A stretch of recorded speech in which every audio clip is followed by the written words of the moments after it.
Hi, this is Faith, and you are watching The Faith Factor. Holla.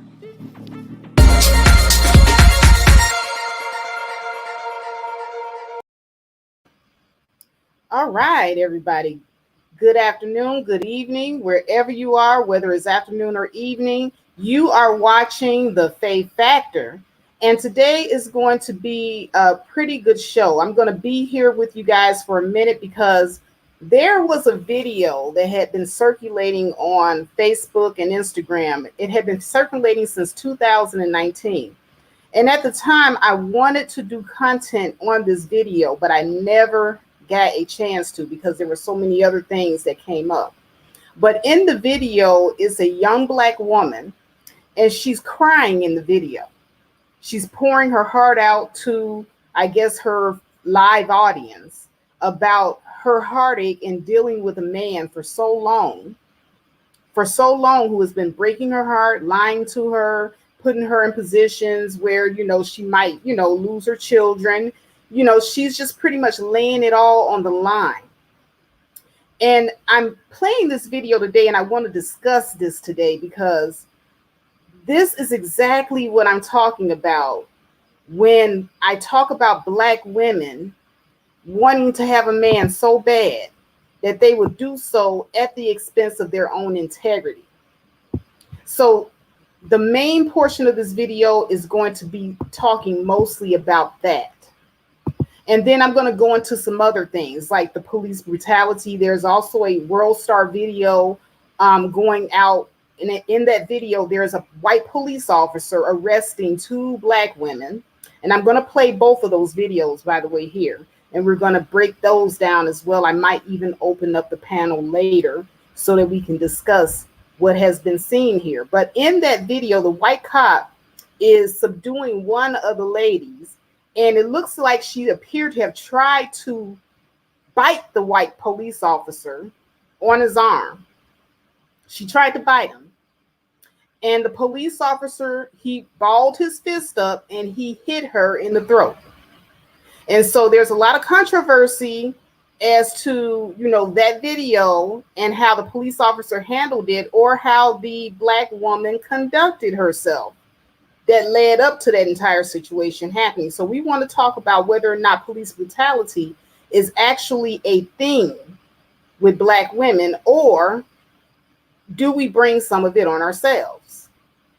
So we're going to definitely get into the nitty-gritty of that conversation as well.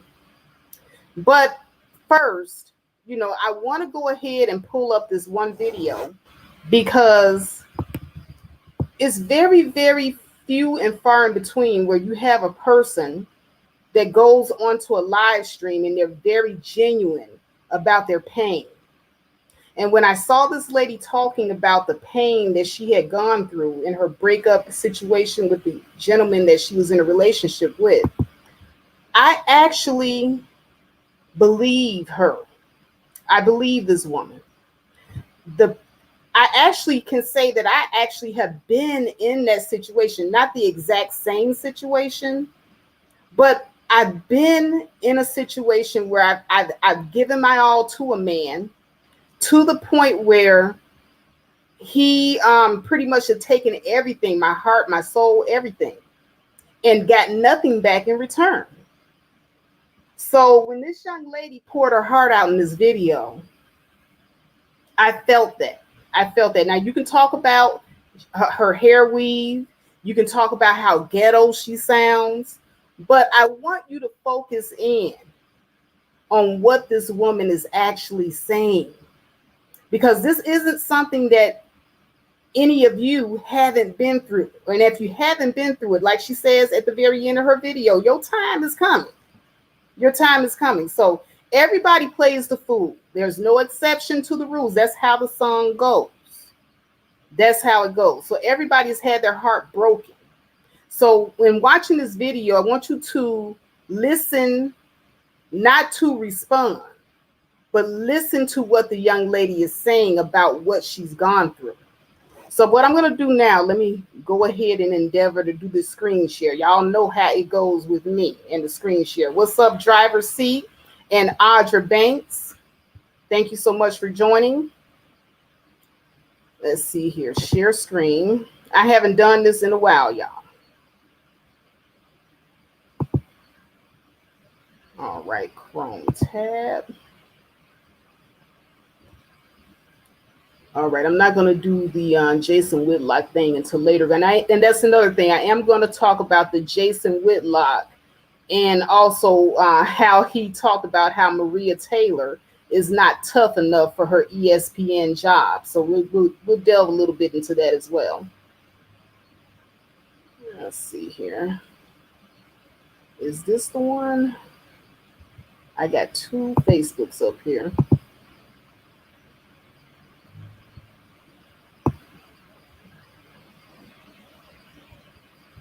Okay, I have the one of the Arizona cops. I don't want that one. Let me go ahead and get my whole life together, y'all. Hold on.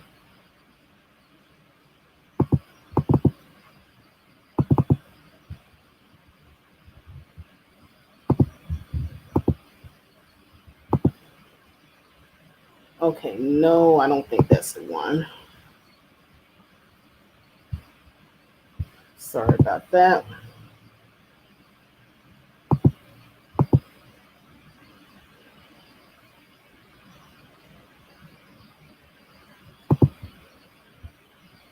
This always happens to me. I try to share my screen and then this.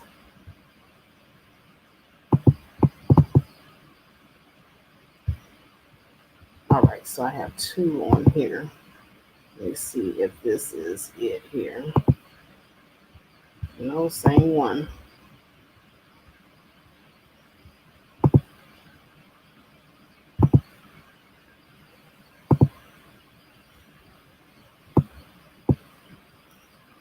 What's up, Joe W? I'm trying to get this share screen stuff going on here. I'm trying to share this video. Hold on a second. I might have to just share the whole screen. I hate doing the window thing. I'd rather do Chrome tab thing. Okay, let me see if this is it. I might have to take that one video down if I can't. They both say facebook.com. That's what's so confusing here. Hold on. I'll do the second one and see what happened.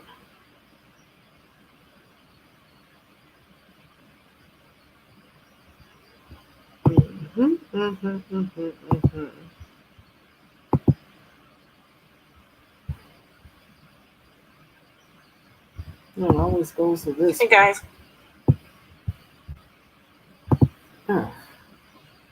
I might have to actually take that one down. All right. All right, here we go. Might have to actually take. Okay, wait a minute. Maybe. Yeah, I have to take that one down because it's not cooperating here.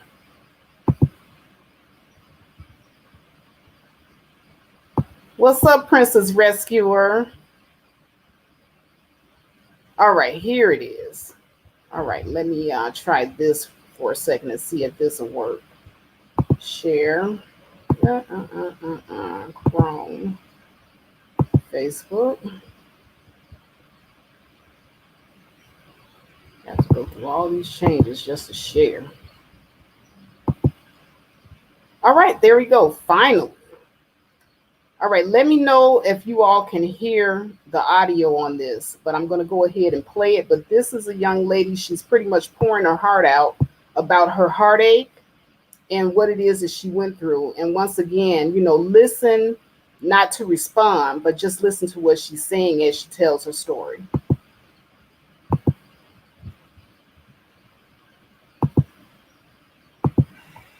And I'm not mad. It's not like this, because this shit come with emotions. This shit come with emotions. My feelings in it, clearly. Do you see what the fuck I'm saying? No nigga that love you gonna keep fucking playing with you.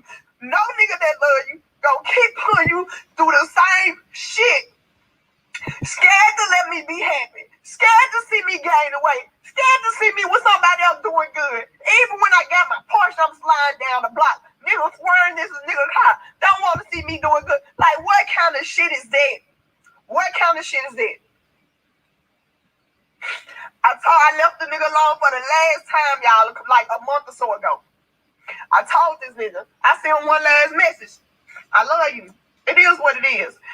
You can help who you love. You can't help who you love, but you can help how you chose to motherfucking express it. You can help how you choose to express it. And sometimes just because you love a motherfucker, you cannot fucking show them. You cannot show them. I'm more than a motherfucking good catch.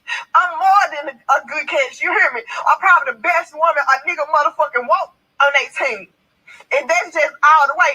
And niggas do not appreciate it. Somebody motherfucking praying for a fucking woman like me. Somebody praying for somebody like me on their side. I know what I can do with a motherfucking nigga. I know how we can elevate. Yeah. I'm exhausted. I'm tired. I'm motherfucking through. Like, how much do a nigga think a bitch supposed to take? How much do you niggas think a woman's supposed to take? What the fuck a woman gotta go through and show you that she love you? How much do a motherfucking hurt do y'all think a woman gonna take? You cannot manipulate me to make me feel like I'm wrong for walking away, because you constantly put me in compromising ass positions. You constantly put me in positions that'll get me took away from my kids. You know, like, just being for real.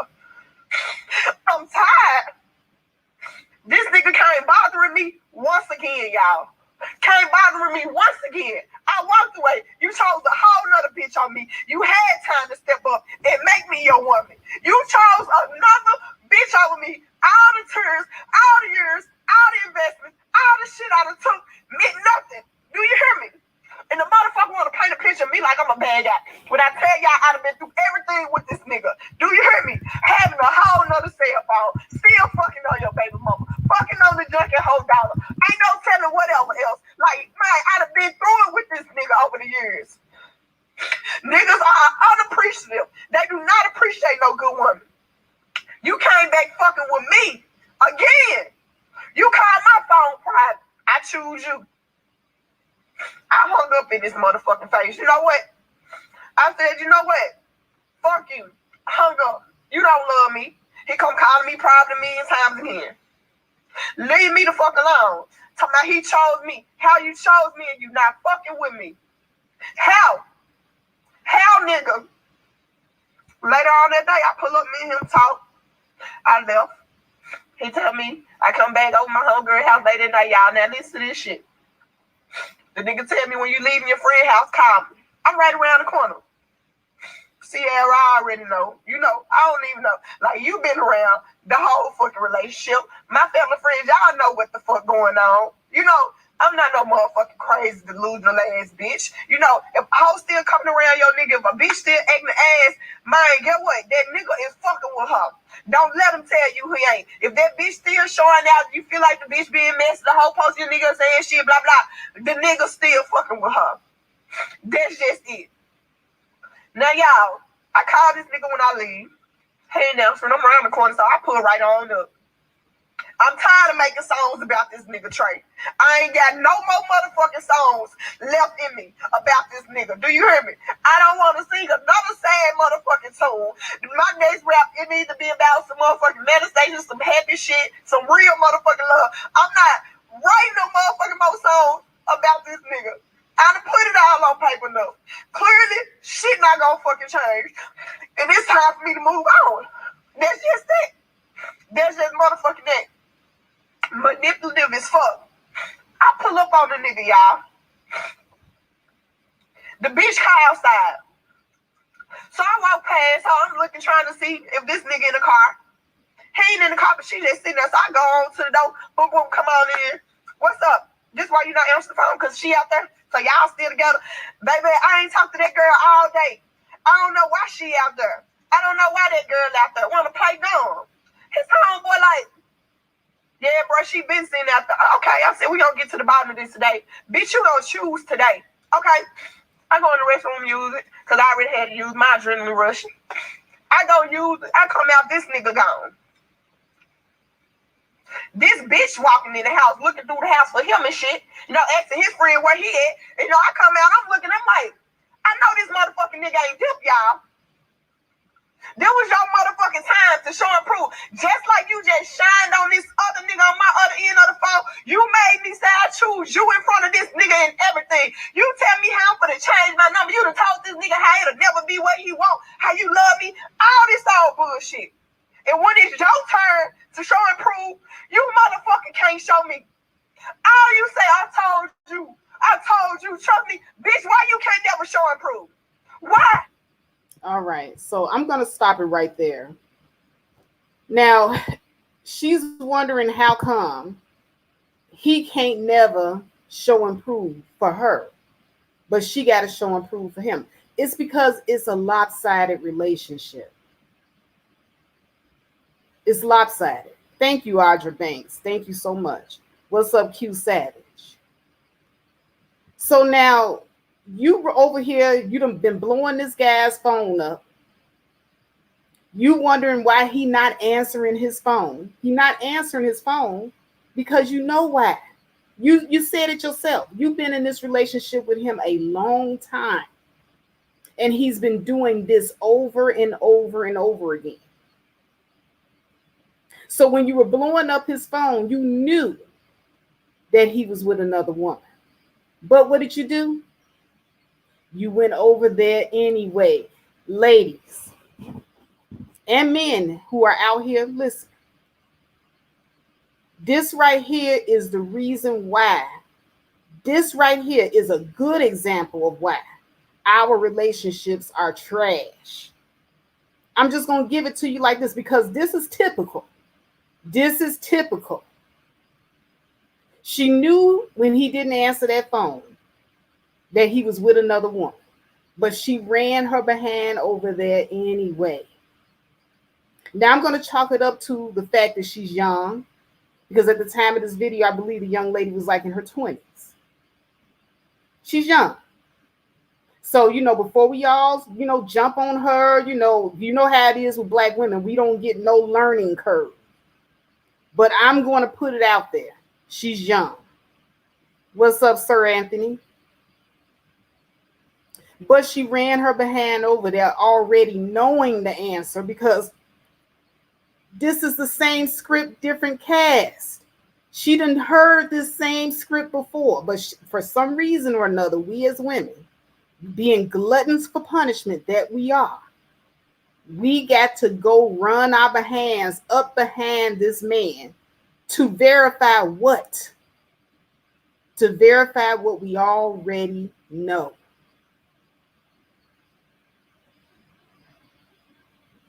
Now me, if I called the first time, he didn't answer the phone, okay, I'm going to think he was busy. And see, that's the other thing. I'm not a proponent for the bombing somebody's phone, blowing the phone up. Not that I haven't done it back in my day when I was young like this young lady. But I'm telling you, it's a waste of time. It is a waste of time. But women, we get caught up in our emotions. And so this is what we do.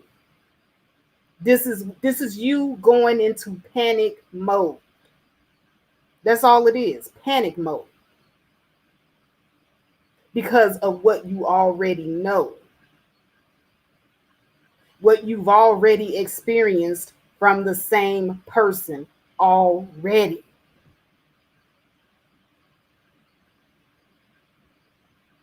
Me, I would have called the first time he didn't answer, fine. I would have waited and called again a third time later in the day. Much, much later, after I done did everything I want to do. If he done answer then I know you're not answering your calls and you're not returning calls. So now, either you're in a situation where you can't get to your phone, you're dead, you're in the hospital, there was some grave emergency. This is my line of reasoning. And you couldn't hit me back. There will be no third phone call.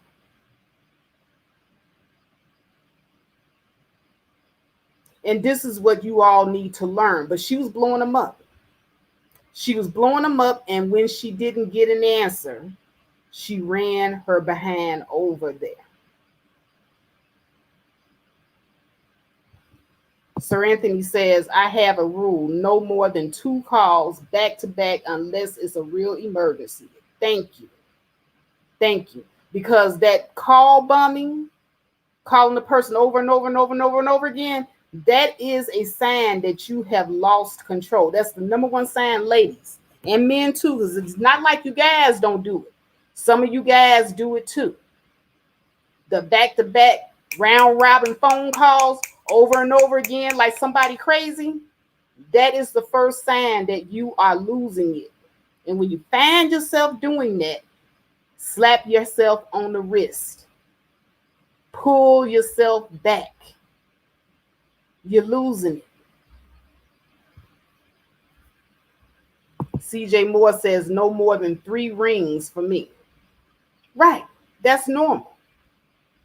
But I know people that'll sit back all day long. It'll be 50, 100 phone calls. 50 and 100 phone calls. If the person didn't answer the first or the second time, they ain't thinking about you. Or there was some grave emergency. That's it. So now, if you don't hear from that person the next day, know that there was something crazy going on. Or even if you do hear from them the next day, unless they can show proof that they was in the hospital or some tragic emergency happened, you need to be cutting their ass off.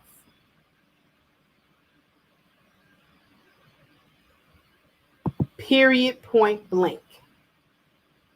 But see, the problem, especially with us women, especially with us Black women, our cutoff game is so weak.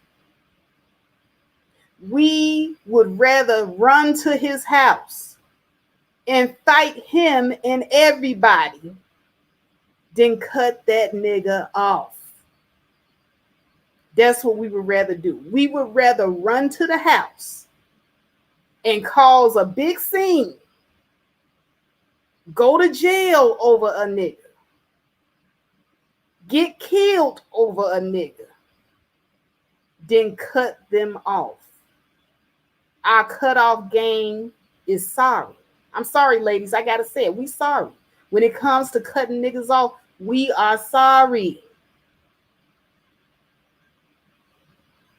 And then you think you're looking good. You think you're showing some kind of bravado.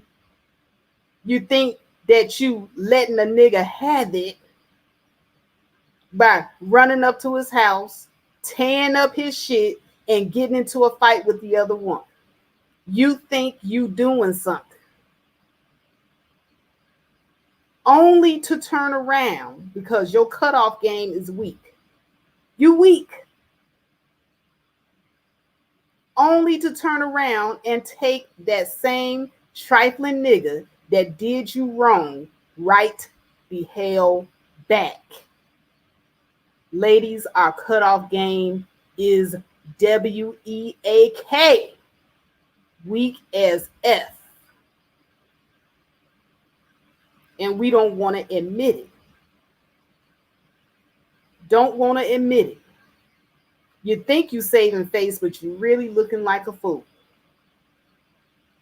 Because like I said, the first sign is you blowing his phone up.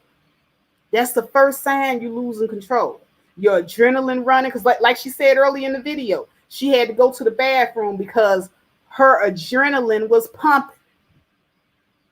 Yeah, we know her adrenaline was pumping because she had blowed his phone up and he didn't answer, and she knew he was with that other chick. And when she got there, it was a confirmation. Now, it wasn't enough for her to see the woman sitting out in front of his house in the car. Now she got confirmation this is why this nigga not answering the phone. That wasn't enough.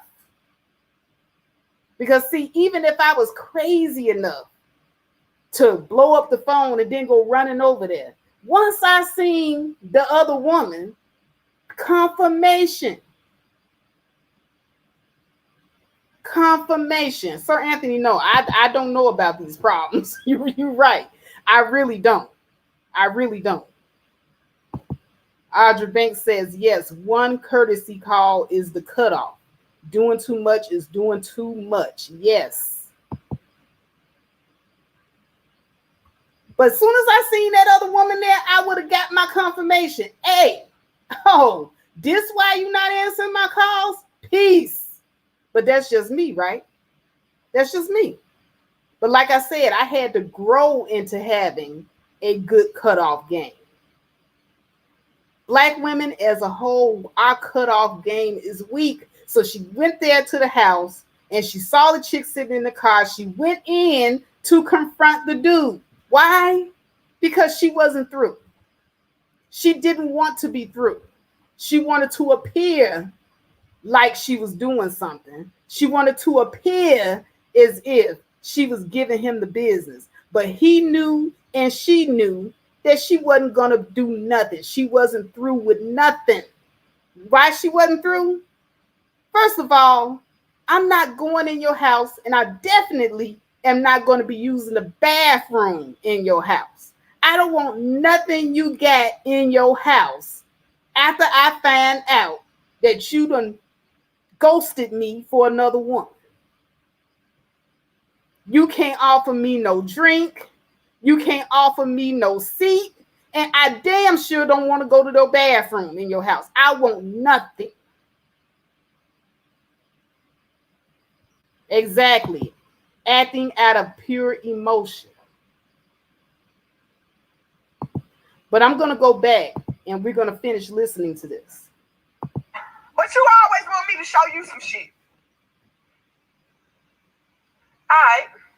So the bitch motherfucking, she's sitting on the couch, she calling him. So I said, girl, where he go? You let this nigga get away? You let him walk past you? I hate a spineless ass bitch. I hate a bitch that don't stand for something. I hate a weak ass hoe. And I partially blame you bitches in y'all. Wait a minute.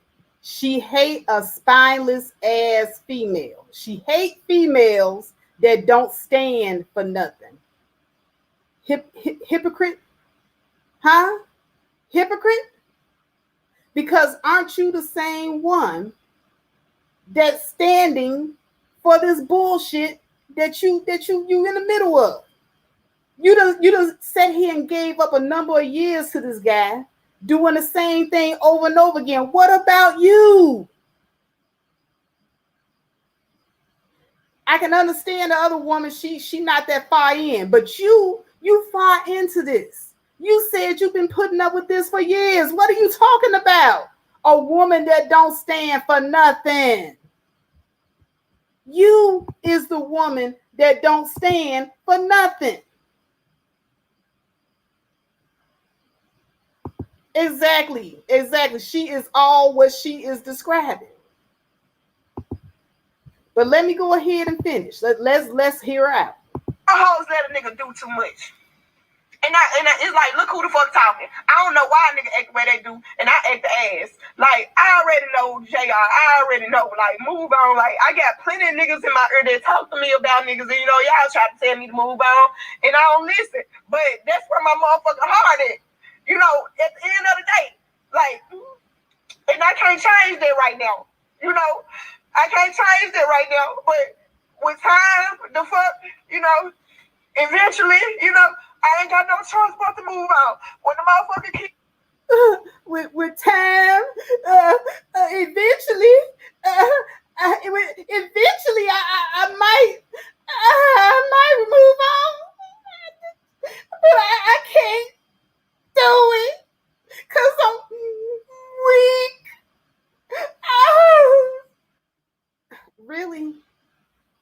Really? Is this what we doing, y'all? Now, I'm sorry. I told y'all I wasn't going to make fun of this girl. But, this is raw emotion. She is not faking this, y'all. This is real. When I first saw this back in 2019, I said, damn. I felt this shit because I knew. Look at that face. That is pain. That is pain right there. pain. And see, this is what it looked like. This right here is what it looked like when Kevin Samuels and men like him talk about let us cheat in peace. Let us cheat in peace. This the pain. This is what that pain looked like. Okay? Eventually, it all comes to a boil. Like, what's his name?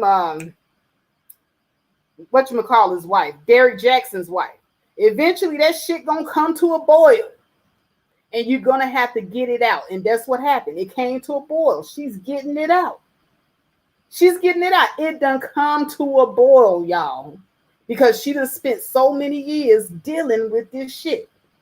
So for all of you that say, oh, I can handle it if my man got another woman, long as he respectful, they ain't never respectful.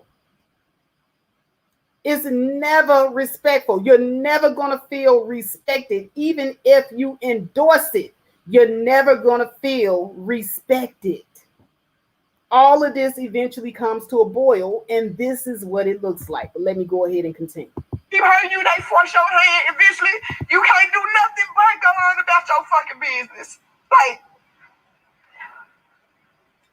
so I'm sitting there next to this motherfucking girl. I asked his friend where he at. He just left for back. Okay. And they want to paint a picture like black women crazy as fuck. Y'all niggas make black women crazy as fuck. You ungrateful ass niggas make black women crazy as fuck. Do you hear me? Y'all talking about y'all want a bitch like your grandmama and all this old bullshit. Y'all niggas ain't y'all granddaddies. And that's period. Y'all niggas not y'all ancestors. That's period. You will never get no woman like your motherfucking grandma. Because you ain't shit like your granddaddy and your ancestors them. Yeah, so I sit next to this motherfucking girl. I said, hey, you and this nigga still together? Man, I just left my motor by the water. Man, I'm taking a flight in a couple of days to Paris. You hear me?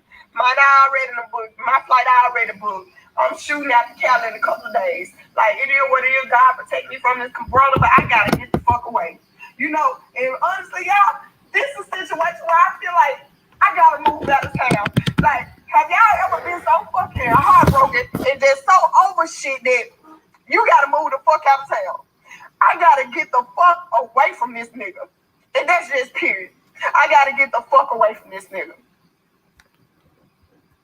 Now, I'm sitting next to this nigga, and I'm sitting next to the bitch, and I'm like, you and this nigga still together? And she's like looking at me all crazy and shit, and she like, Shayna, I got 1.5K views right now.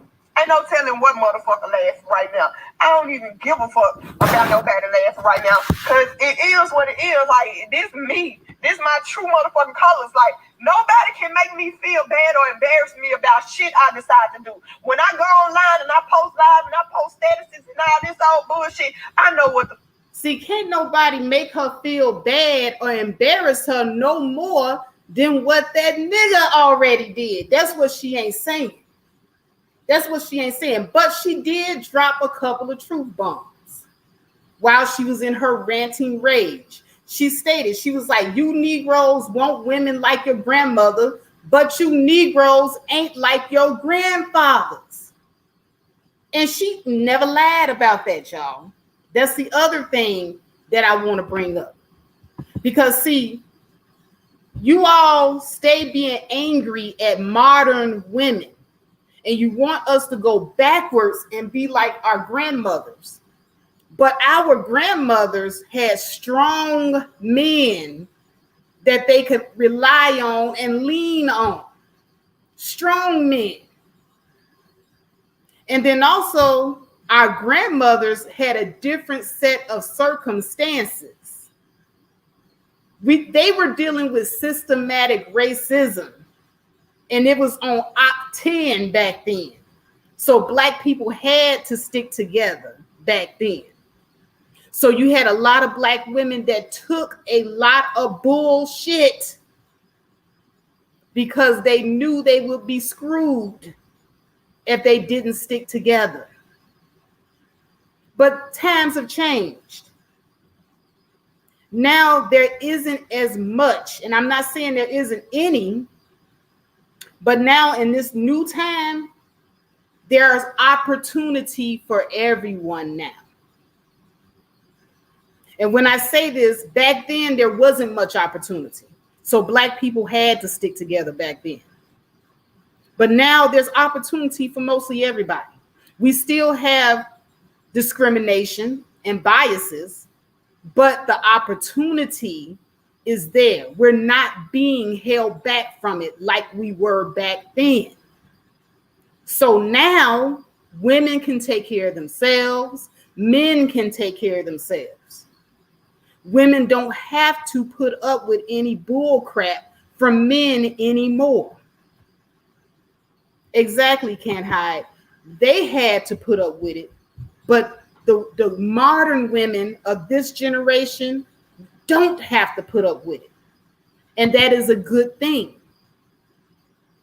Because see, back then, the men, they did get violent with the women. They cursed the women out. And the women took it to keep the family together because they knew that there was no surviving during that time without each other. It was a very bad time because there wasn't very many opportunities for Black people, period. But now we're in a time where there are more opportunities. Black women are getting opportunities and Black men are getting opportunities too. So we can't complain about anything holding us back anymore. So when men talk about modern women this, modern woman that, they want you to go backwards to a time where you had a lack of opportunity and you didn't have any other choices. They want you to pretend as if you have no other choices, to the point where people like Kevin Samuels are making up false scenarios that don't even exist about how women can't survive in the wild. Newsflash, nobody has to survive in the wild anymore. If you ask a man where he can go and get some fresh water in this day and age, the man wouldn't even know where to get some fresh water, because in this day and age, everybody gets it from Costco. Can't hide said, isn't he gay? I don't know. That's what the word on the street is, though. You know, he did have a whole man in a bed on his broadcast, and there was no viable explanation. So, you know, it is what it is. So asking people questions and giving false equivalents does not make a good argument as to why modern women need to take steps backwards. So in this video, this young lady did tell the truth. She said, you men today are not like the men of yesterday. And yes, the men of yesterday, back in my grandfather's time, my grandfather did used to bathe in the creek. He used to pump water from the well when he was a little boy. So yeah, men of that time could tell you where some fresh water is and how to purify it. But men of this time, they couldn't do it. Different times. So men that are still stuck in the 1950s and 1960s, y'all gonna get left behind. Simple as that. But this ain't about that. Let's go ahead and continue to listen to her rant. The fuck I'm doing. So somebody laughing and all this shit could never make me feel bad about what I'm going through. Cause just like this same motherfucker laughing at me, they done went through it. And if they ain't, you better believe they motherfucking day coming. You hear me? You better believe they day coming. So it is what it is. You know, I don't give a fuck about nobody laughing. So I motherfucking, I asked this girl, you and this nigga still together?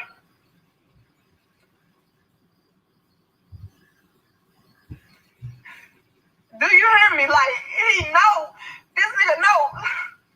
Girl, Toya, yeah, this nigga know what kind of woman I am. He don't come back to me because I'm dumb, because I'm weak, or because I'm gullible. He come back to me because he probably really don't want to lose me. But right now, he can't be the motherfucking man I need him to be. If you can't be the man the motherfucker needs you to be, leave him the fuck alone. Stop bothering women you not motherfucking ready for. And that's just simple as that. I'm not no crazy ass bitch. I'm pulling up and I'm sliding through the block and I'm acting the ass and I'm not doing this shit for no reason.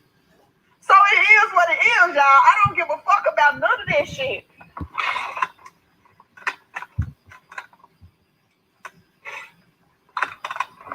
So I asked this motherfucking girl, are y'all still together? She like, yeah. I'm like, okay. Because I asked him to leave me the fuck alone. I told him specifically in my message, the door is always open.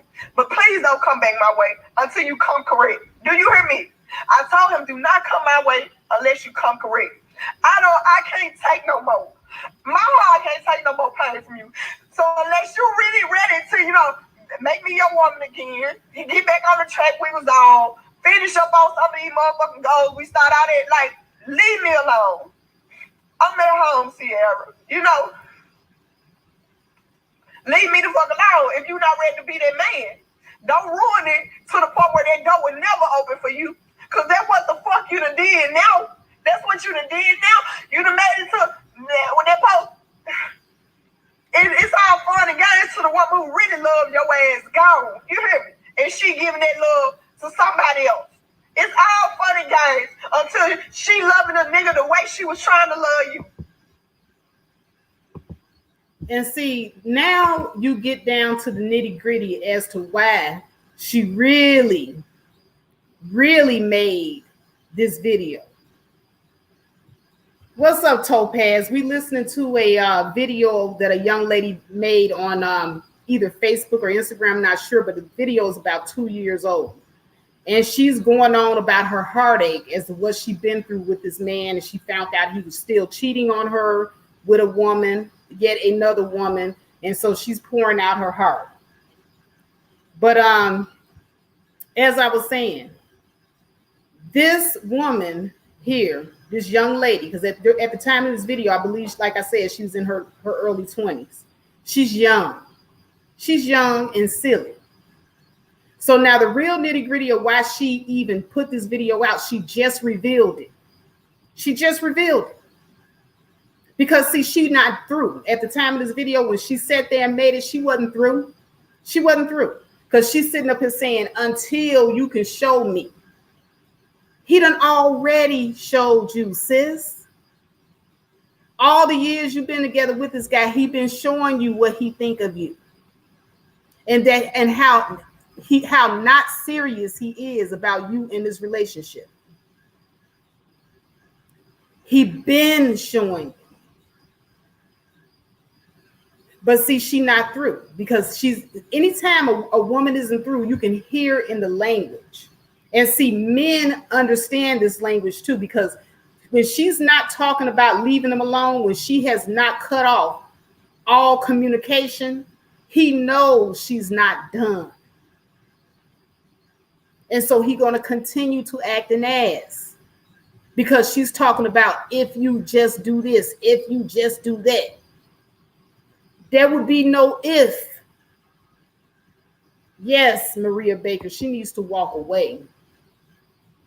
That's it. There should be no if.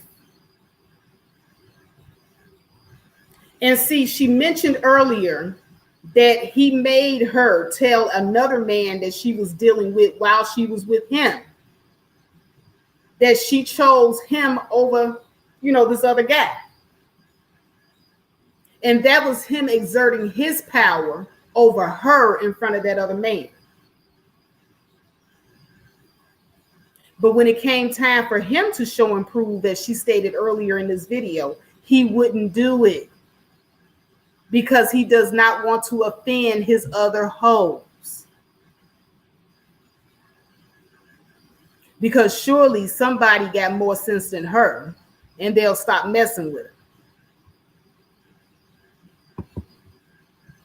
Topaz Presents says, women say you're going to be hurt when I love somebody else to sleep at night. When you move on, it should be for you, not to throw it in his face. Thank you. Thank you. Thank you. Couldn't have said it better myself, sis. Exactly. Exactly. Sir Anthony, I know men can't make women do anything, but what I'm saying is she's weak. Her cutoff game is weak. That is the whole premise of what I'm trying to show you here. This is what it looked like when your cutoff game is weak.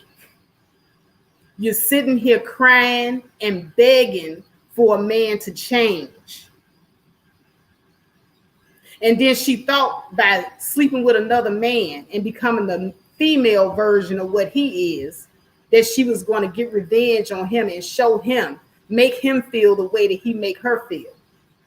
He don't feel for you like that, sis. So anything that you do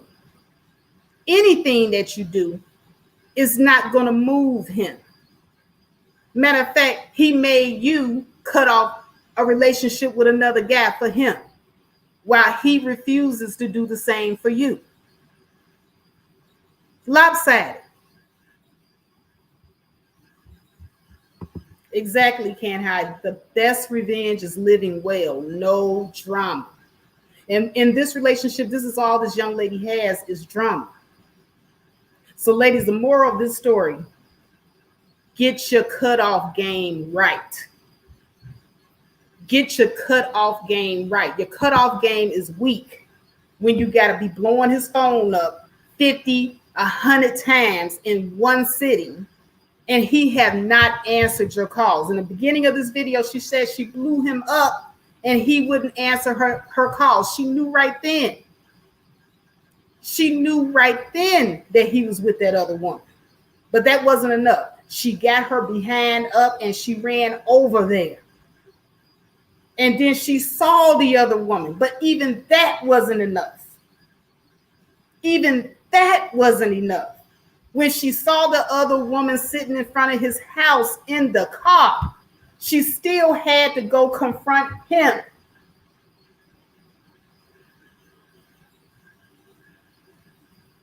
And now, even after she done confronted him, she done cried.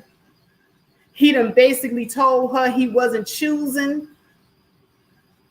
She come and make this video as a last-ditch effort to shame him into making a choice and commitment for her. And even if he come later on behind the scenes, he didn't do it in front of everybody like he made you do it. He coming to you later, whispering in your ear while he hitting it from the back. I choose you. I choose you. Nobody else around but you and him.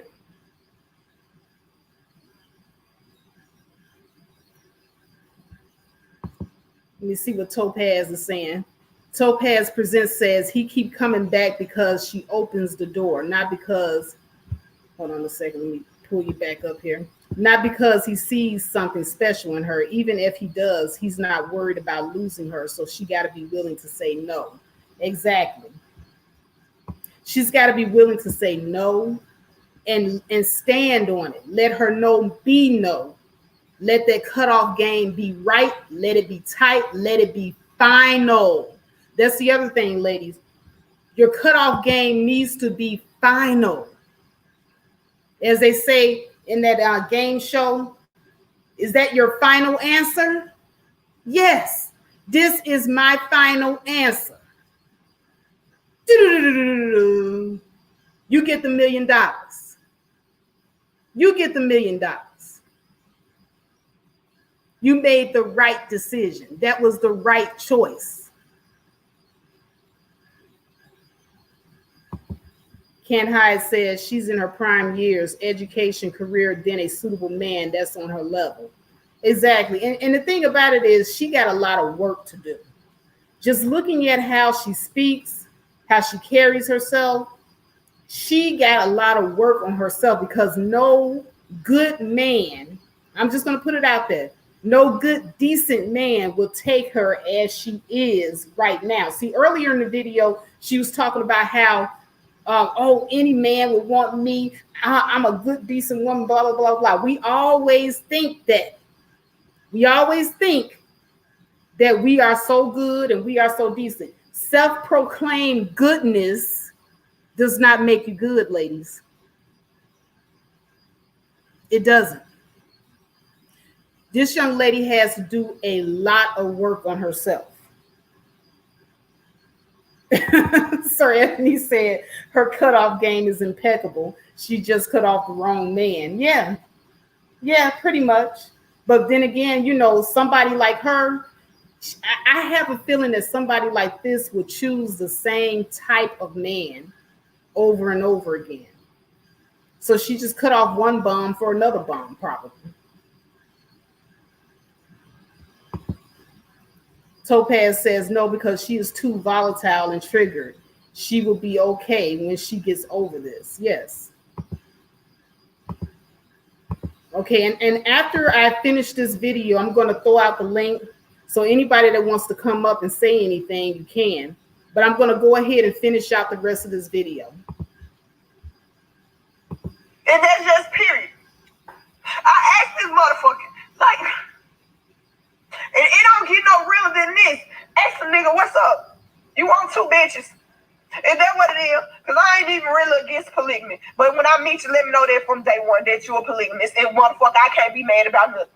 But if you ain't gonna be lying to me like I'm gonna be your woman, bear with me. It's gonna be worth it. I love you. I promise I love you, girl. I never stop messing with you. Girl, the girl done been doing everything trying to make this man leave me alone. It's Carla smacking her in her face that he ain't through fucking with me and I'm calling around. Like, what more do she want? We gonna get to that on another story because like, what the fuck have you invested in this, little mama? You only 4 months in. What the fuck you done invested in? Like, why you sticking around and taking this bullshit? Why you constantly letting him hurt you? You ain't invested in this. It ain't love. You comfortable, boo. You comfortable with that lifestyle that he can provide. That's all that is. Back to this motherfucking shit. I said, so, this nigga call me private and shit, talking about he chose me.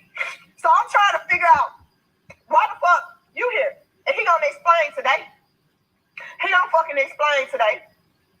And so I tell him, like, so what he tell you about me? Now, y'all, this is how I know I ain't crazy. Because if you ask me, I'm supposed to put pause on this bitch long ago. You hear me? But the motherfucker want to act like I'm crazy. So I'm like, he gonna be ready to jump off the fucking bridge. I done sent this girl text messages or him messaging me a couple of weeks ago. The fuck, I love you. What you do to me, you must have put a spell on me. I can't stop thinking about you. I'm not letting you go. I love you. We gonna get to all this. Like, I read. That's the exact same shit I said. If a nigga love you, he's not gonna hurt you. He's not gonna keep putting you in these compromising ass positions. And he gonna motherfucking show you. He gonna fucking show you. Not tell me nothing. It's all the motherfucker wants that. I'm telling you what's up. Stop. You called me telling me when the fuck is you gonna show me something, my nigga? And when I'm at your door, acting the motherfucking ass, busting up shit, you wanna act like I'm crazy. This is what you always do. You be cool for 2 weeks and then it's back to this crazy shit. You damn right. Cause it don't take 3 weeks to tell a motherfucker I don't wanna be with you. It don't take 3 weeks to tell no motherfucker I'm gonna go back to my ex and we gonna try to make this shit work. I don't want to hurt you. Why the fuck would you want to hurt her? Why you want to put this girl through some shit? Why the fuck you want to hurt her? She ain't did shit to you either. Why'd you drag her in our shit? If you know you can't let me go and you know you love me, why the fuck you can't get your shit together? Why? Why? Tisha, don't call my phone right now, please. Y'all, stop trying to tell me to get off live and stop trying to tell me to get off live, trying to tell me to stop being me. Stop trying to tell me to stop being me, y'all. Y'all been knowing me long enough now. This is me. I don't give a fuck about being on this live like that. Because at the end of the day, I love that motherfucking man. He ain't for me. And it is what it is.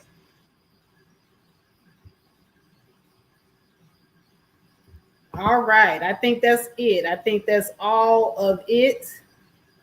Every last nuance of it. So let me go ahead and stop sharing the screen real quick. Woo-sa, y'all. That was, she said a whole mouthful. A whole mouthful. But before I go into more information, let me go ahead and throw this link down here to anybody that wants to come up. And if you have any comments on the video that you just heard just now, you can go ahead and hit the link and we can go ahead and chop it up. But, whoo, child. There's so many nuances to this video. It's crazy. It's outrageous. She can see the flaws of the other women. She can see where they are wasting time, but she can't see herself and how she's wasting her own time. That's sad. That is really sad. But okay, let me go ahead and welcome to the stream therapist Topaz presents a Neo-Nubian nuances. What's up, my sister? Hey, lady. Listen, I had to. I just happened to see you were live. You ain't been live in a while. So I click on here and then I'm hearing her go off and I had to do it. I was wondering if you was going to drop the link. So I had to come up here. Child, I could not with this young lady. Now, this video is about 2 years old. I think she did this back in 2019. And I wanted to do a commentary on it way back when, but there was so much that happened between now and then. I never got a chance to get around to it. But right here, can you see the pain? This is not manufactured pain. Right. This is real. Right. No, I hear the pain in her voice, but here's the thing. Like okay, so we as women can't let our emotions be the thing that we use only to make decisions.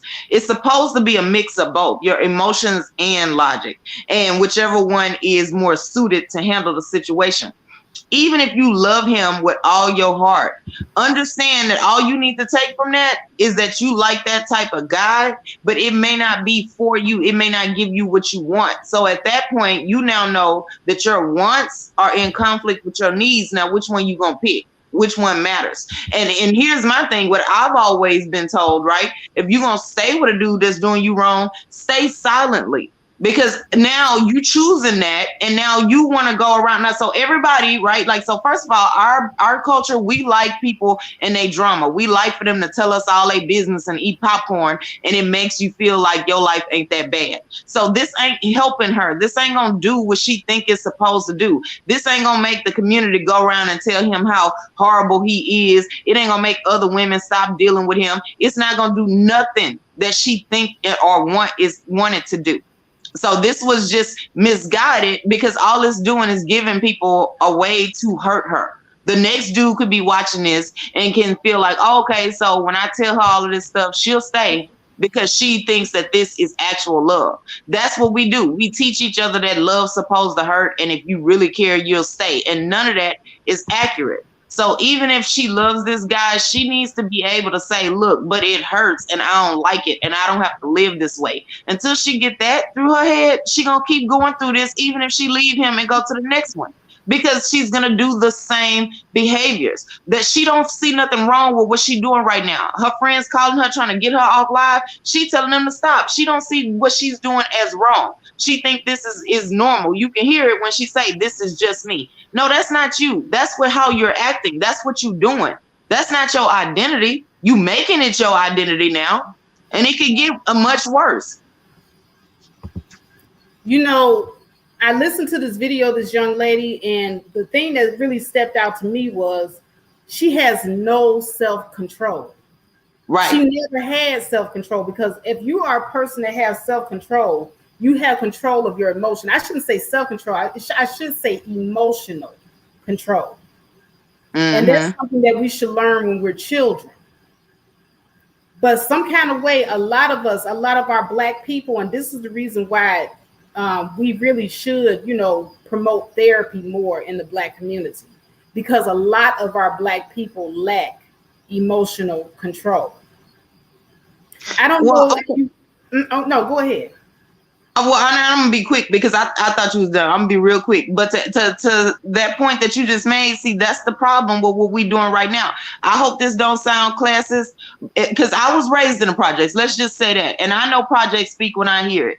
And so in the projects, this is normal. They expect this. And that would be the only place where this don't follow her, because somebody else gonna be doing it tomorrow for the same reason. And so she thinks this is normal. She don't see no problem with what she's doing right now. She don't see this impacting her future at all, but it will. And that's the thing, is we have to teach our young girls and our young boys that these things that they're doing, these relationships where they have all this drama and fighting, one, it ain't normal. Okay. You have to be able to say that it is possible for me to live without this. And then two, it's not healthy or okay. It's not okay for somebody to view you so low that they feel like, oh, well, you'll be there when I get off at 2:00. I'm with other chicks, and when I finish dealing with them, you just gonna go ahead and open the door, because what else you gonna do? She has to believe that she can't find nobody else that's gonna treat her right in order to be able to put up with that. But I don't think that she believes that she can't find anybody else. But do you think that maybe she doesn't think she's good enough for somebody to treat her better? Yeah. Well, technically, that's what I was trying to say. Is like she thinks this is normal, and then she can't fathom a life where a man that she finds attractive would treat her any differently. This is like par for the course. This is just what it's like being with men. There's a lot of long suffering believers in areas where, because her speech tells me that that's where she is most of her time. This is okay. This is appropriate public speaking for her. Right. So, it is what it is. OK, sorry. That's what I do. I study human behavior. So the point is, this is OK for her. There's no negative impact. Women are long suffering. Women have to suffer with their man. The man that's for you, that marries you, is going to put you through so much BS initially. And you just got to stay the course. You just got to profess your love. And then he'll see that you're a good woman because you didn't leave. And it don't always end up like that. Sometimes it do. And then those women go out and tell people that this is normal. But a whole lot of the times it don't. Think about it this way. All the other women he dealing with, the woman she called herself trying to check, that's at least 2 women. So one of y'all is going to lose out in the end, if not both. He might up and pick somebody completely different from both of y'all. So it can't statistically work out to where that's what all relationships have to be like. That's not possible. It's not accurate. It's not logical. So women need to stop believing it. Now, Sir Anthony says, but they weren't married, so this is all mute. Yeah, well, see, this is not her husband, so she don't really have to be putting up with none of this. But see, that's the belief. She believes that if she stays down, that he will eventually marry her. That's what that belief is. I've heard women talk like this. I've heard women explain their point of view when they feel like this, when they do things like this. And that's usually what it is if I just stay here, if I put up with the BS, it'll be worth it in the end because he'll marry me. And I'm just thinking to myself, like, okay, but then now in your marriage, you got all these memories of what he did to you before y'all got married. You sure that's going to be a happy marriage? Why would you even want to end up like that? And the answer is because they think that that's what's supposed to happen. Yeah, they do. But here's another thing, too, that I heard her say. She said something about polygamy. She said that she's not even against polygamy. But if he had just been honest with her and told her that's what he wanted, then she couldn't even be mad. I don't believe her. And here's the thing. I don't believe her either. Because if she was not against polygamy, she would know what polygamy is. What he's doing is not polygamy. That's not how polygamy works. He is just having his cake and eating it too. Way different than polygamy. So she just basically trying to give herself a justification for why she didn't leave the first time she caught him cheating. And you don't have to justify nothing if that's your choice, if you grown. So see, to me, I see a disconnect. I see an internal conflict. She wants to project out how grown she is, but she's not doing grown stuff. A grown woman, if you want to stay with a dude that's cheating on you and you truly don't mind, you ain't finna be doing all of this because you don't got to prove nothing to nobody. I know she hurt, but I think let me ask you this, Faith. Do you think she's hurt because he's cheating, or do you think she's hurt because he's cheating in front of everybody? I think she's hurt because he's cheating in front of everybody. because she Right. kept saying over and over again, there's nothing that nobody can say to her to embarrass her. Yep. And the reason why she say that is because nobody has embarrassed her more than him. And it's people probably telling her that she look a fool, and so and telling her to leave, and she trying to justify to them why she's staying. So to me, I heard a bunch of reasons why she wanted to justify why she should stay with this dude. And if you're gonna stay with him, then just stay with him and stay with him quietly. Don't be bringing the whole community into y'all drama. Now, this must be a guy that has a little bit of money, because she mentioned that the other girl was only there because of the things that he buys her and the money that he gives her. I caught that. She said it pretty quick, but I caught that. So my whole thing is, does money really justify being with somebody that cheat on you, lie to you, and pretty much embarrass you in front of everybody? Okay, now I don't think so, but the general consensus is in the community is that, like, we would be talking about bigger amounts of money though, not just a dude that got a little bit of money. We talking about like millions. It's women that put up with millionaire cheaters every day, but they don't be on this little level like this. Sorry, that's just not the same category. Yeah, because see, now I know you're familiar with people like Kevin Samuels and people that talk about let men cheat in peace, and they're saying that it's only cheating if a woman does it, and also as long as the man is not embarrassing you or the family name, then he should be able to go ahead and do what he do. And that's crazy anyway, because see, I also have had the benefit of being around people with money, and it is cheating if you break the agreement, but people will look the other way because it's not worth blowing up bigger things like businesses and other assets that they have tied into. And it's the expectation that people on the come up are going to try their hardest to squeeze in. So even if it's still cheating because you're putting the family money and wealth in jeopardy. If you get this chick pregnant, if they get something on you while you caking and pillow talking, then they can potentially breach the barrier of what you've created. So all of that stuff that he's saying, that's not how rich people think. I'm sorry, it's just not. He's coming up with stuff off the top of his head, and it don't even. If any woman follows that advice and gets into those social circles, she's gonna be laughed out of town, or either rolled hard and hung up wet. So like, it's not, he's not giving good advice, but hey, he's popular for right now. So it is cheating if you break the agreement, and it is still a bad thing even if you have money, because now you're putting the wealth and everything in jeopardy. Exactly. And here's the thing, just because they're single, because I hear a lot of people out there in the audience saying, oh, that he's not her husband, so she shouldn't have to deal with it. And that's true. But here's the thing. She's thinking that they are in a monogamous, committed relationship. Right. That's the thing. So he has lied to her over and over again and making her think that she's the only one. That's the reason why she's so in her feelings. Like I said, the pain that this woman is displaying, that is not fabricated. That is real. Right. She's in pain because she's been lied to. He didn't come to her and say, you know what, I want to be with you and this woman and that woman and that woman, because that's just the type of guy that I am. And if you can't deal with it, then don't be with me. He didn't come to her like that. He came to her saying, you're the only one. I love you. I only want to be with you. That's what she's crying about. Yeah, and here's my advice for that is that, okay, so we understand that you're crying because he lied. I get that, right? But how many times is he going to be allowed to lie before you go ahead and say, okay, now that's enough? So I can get that she's hurt. That's cool. She could even express herself. But the thing that is worrisome for me is I hear her still being willing to let him back in the door if he came back. That's another thing. Did you hear her when she said she begged him to not bother her? She told him the door's always open, but please don't use it unless you're ready to be the man I need you to be. If that's the case, that's not enough, because that means he can still come back. You have to be willing to, when he shows up, to be like, nah, you know, you can't beg him to not come over and use you.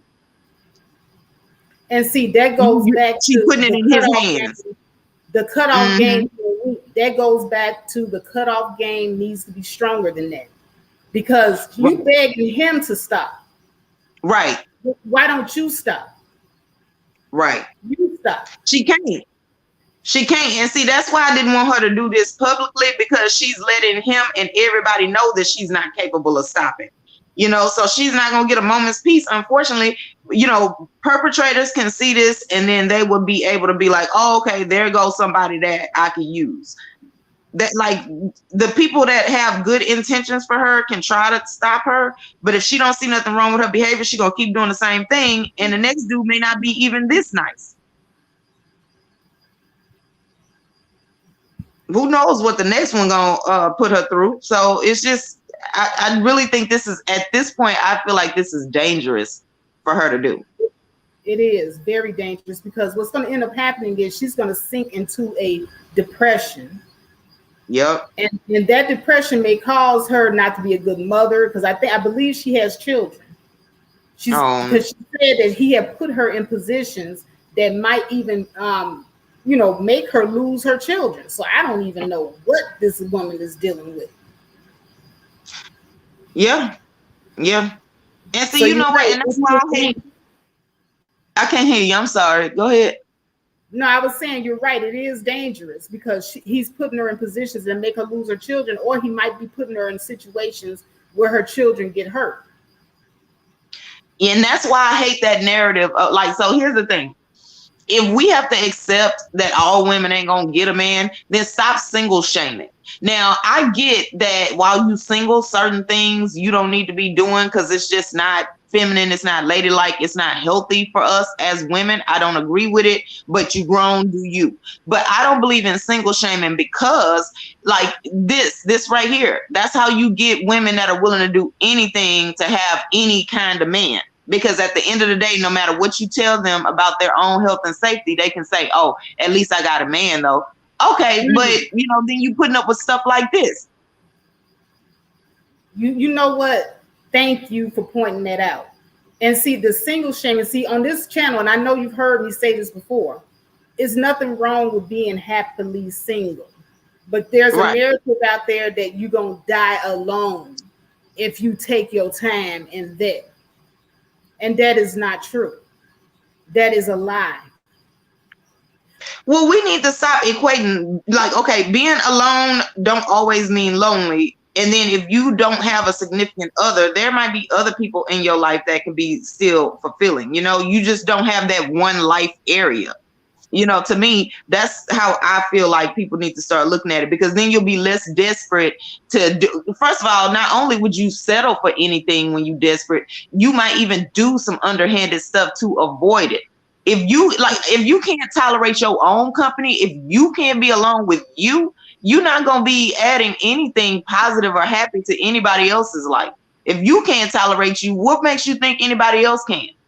And I won't even date a man. If he's had women in his past that have this thought process like this, like how she's talking, she thinks it's perfectly acceptable to go up to another woman and question her about the relationship with the dude that she's dealing with. The minute I gotta ask somebody other than him what's going on, I'm checking out. I quit, because that means he ain't talking to me. So whoever he's talking to that I gotta go get the information from, that's who need to fix whatever it is that's wrong. You know, that just leads, it just leads down a bad path, in my opinion. So I don't keep going after that. I'm going to ask that man that I'm dealing with. If I can't talk to him, then I don't need to be dealing with him. Exactly. Now, Topaz, I want to go back to something that I had brought up earlier, because I was going somewhere with it. It was about the emotional control in the Black community. Whereas Black women, we don't have the emotional control to cut people off when we need to. We are, die hard, just loyal to our men, no matter how bad they treat us. And then Black men lack emotional control as well. And it comes in the form of rejection. They can't take it. I don't understand where this lack of emotional control comes from. But when it comes to Black men and how they handle rejection, some of them ball up like little babies and they get online and they want to cry about how unfair life is in the world and all the women that they should choose them. And then you have Black men like the one in this video clip I'm about to show. They take it to another level and they use violence. So well, I can tell you why. Mm-hmm. Oh, I was saying I can tell you why men don't handle rejection well. And that's another thing that I tell people to stop doing. Stop telling boys that their self-worth, that their manhood lies in how many women they can string along. That is, it's more to being a man than dealing with women. It's other stuff that can make a man, it, like, you know, basically they're shaming men who don't get to have sex and they're shaming women who don't get to have relationships. Not only does our culture not teach us how to handle emotional states that are unpleasant, with it doesn't, you know, we don't tell people that violence is not the right answer. We shame people for things that have to do with your interactions with other people that are out of your control. You can't make somebody be in a relationship with you, and you shouldn't be allowed to make somebody give sex to you that doesn't want to. So if you're shaming each gender respectively for those reasons, they're not going to handle it well. It is going to be dysfunction. And then you don't teach them distress tolerance. So we don't do what we need to do with our kids. So that way, when they become adults, they feel like too many Black people feel like being an adult means you pay your own bills. So now you can do whatever you want and nobody can check you. That is not true. And that's how we get all these altercations and this dysfunction. And so in my opinion, that's where it comes from. All right. Well, I'm going to go ahead real quickly. This clip is just a few seconds long, but this is a example of what I'm talking about with the lack of emotional control. And I just want you to watch this clip carefully, because you're going to see this guy, this Black guy. Now, this is the story, the backstory behind this video. It seems to me like he was hitting on one of these women. They look like prostitutes. And the lady turned him down in a very nasty way. She told him, you know, basically, you know, get out her face, you know, bitch ass nigga. She called him a bitch ass nigga. And his response was this. So let me go ahead and roll the bean footage.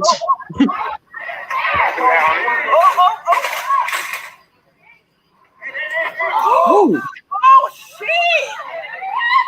Oh shit! I got that! Oh shit! Ooh! Ooh! Wait, Faith, can you replay that from the beginning? Because I need to check something real quick. Okay, hold on a second. I got you right here. Because it looked like she threw the little sign or whatever, but I'm trying to see, was he already chasing her before that?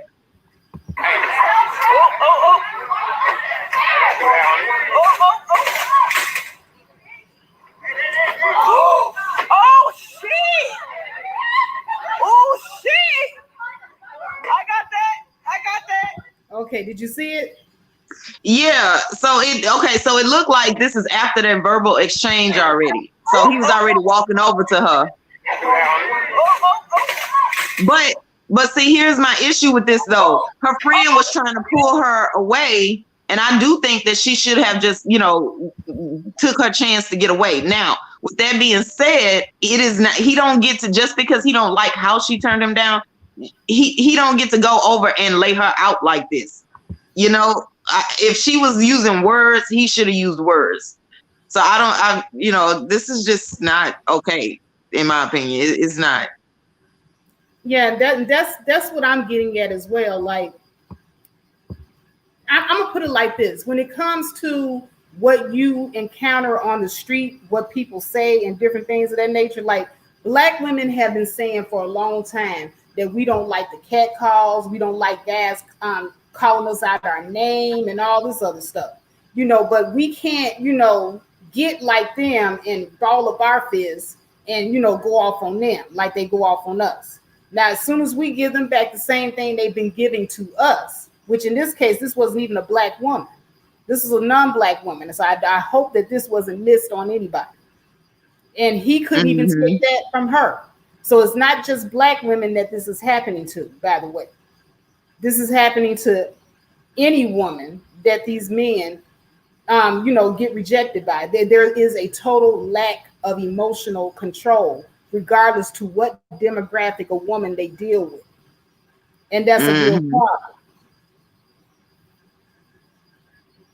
But what Yeah, I like go ahead. no, I was just adding on to what you were saying. It's just like it should never get to that point. If he didn't like what she had to say, he could have cussed her out and moved on. He like, and then, but in just to point it out though, she also decided that she was gonna stay there while her friend was trying to pull her away and throw the sign, and she missed. So like for that, I feel like personally she participated, but still it shouldn't have even got to that point. I don't know how they both got to that point, like for a verbal exchange. And see, that wasn't a black woman who decided to stand up and try to fight with a man. That was the spicy Latinas that they like.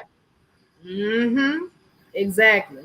So, while they're painting us all the time as being these aggressive, masculine acting women, this is a reaction, I believe, of most women that are dealing with men that act aggressively towards them.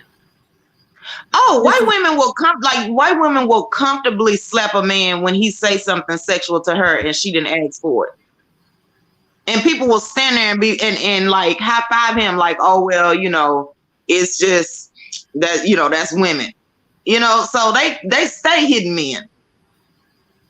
Exactly.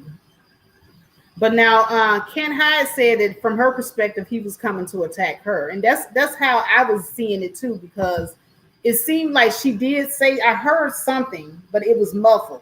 And then after she said what she said, he came after her. And it seemed like she was using that barrier. I guess she was trying to use that as a barrier between him and her so he couldn't get at her, but it didn't work. And so she must have been drunk. She must have been drunk because that little sign was not going to stop him. I mean, that's just not safe. But my issue was that her friend was pulling her away, telling her, come on, let's just go. So in my opinion, she put her friend in danger too, just so she could stand up and fight back with this guy. I'm not blaming her. He was never supposed to be trying to put his hands on her because he didn't like what she had to say. But what I'm saying is don't even stay there and try to argue with them. Like, just say what you got to say no, and leave. I don't want to be, in that situation at all.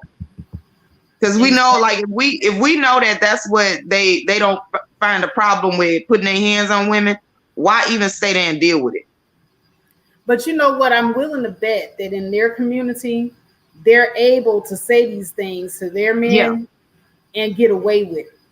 They are. So they absolutely never experienced somebody coming after them after they've done something like this. Right. That's absolutely true. Because the other races of men will just be like, okay, whatever. Like that's just women. It's spicy. What did you expect? They actually expect it. When you talk to other men and they say something that's like crass or overly sexual, they expect to they expect some negativity or even to get slapped or a drink thrown on them and the woman just walk off calmly, safe and secure that she not gonna get, hit in the back of her head. Like the other races of men, when they say something overly sexual or they go too far, they cross a boundary, not only do they accept it, but they expect it. And they actually have more respect for the women that say, no, that's crazy. So I don't know why black men feel like they're the only race of people that are told to take disrespect. They're not. Other races of men are told to brush it off and it's not a big deal. Exactly. Other races of men, they know that they're men. They know that they are physically stronger than women. So they don't, rush at a woman the way that most men do. But let me kind of walk that back though, because there is another video that I want to show where it demonstrates police brutality of police officers towards black women. And that's the other thing. Now, are police really brutalizing black women at a high level? Or do some of us bring it on ourselves? So in this next video that I want to show, and it's a really quick clip. It is a video of police officers arresting a black woman in Walmart. And the black No, woman no. is basically. I'm not mad. The black woman is basically, in my opinion, they were resisting. It appeared to me like they were resisting, but I could be wrong. So let me go ahead and can you see that? I'm not seeing the video. Okay, hold on. Let me something happened here. Where is my StreamYard? Okay, so now I gotta go to share. All right, Chrome tab. All right, I gotta go through so much in order to share. Hold on, guys. I know it gets me all the time too. I'm glad I'm not the only one, Faith. All right, so now do you guys see that now? Yes, now we do. Okay, good, good, good. Okay, so I'm gonna go ahead and blow this up and turn on the volume. Back off. Back off. No. Back off. Leave him. Back off. Leave him. You're making my Back daughter. off. Back off. Back off right now. Sir. Why are you doing it in front of kids? Back off. Don't touch me. Back off. You're about to get the same thing. Back off. Put your hands down. Leave him. I'm black with you. I'm black. It's okay. Let him talk to me. It's okay. Go ahead. You can talk to me. You can talk to me. You can talk to me. Go ahead. That's all right. It's fine. They charged my sister though. They disrespect my sister. No, please. You can talk to me. When I walk up, Mama. you're going aggressive towards town. They trying to charge my sister. We're going to walk into the car and we're going to figure this out. You just need to say at this point. What you want to say for? Right now, harassment. Wash your eyes. The one that got screaming me. Because they jumped my sister just 2 days ago. They hurt my sister. They just hurt my sister. They just jumped my sister's a month pregnant. My sister is pregnant. You cannot tell the cops you a vigilante on doing revenge. Just so y'all know, you cannot say that. That's not a good enough excuse. I'm not pulling away. I got beat by cops before. I'm not pulling away from you. I'm black. We're going to go to the office. Are they going to jump me? Wow. Okay, let's go to the office. Come on. So what if Esau? You would be fine, right? What if Esau would beat your ass? Let's go. Mm-mm. Take the kids. I'm gonna leave. All right. No, my sister's pregnant. Okay. My sister's pregnant. No. Okay, stop. My sister's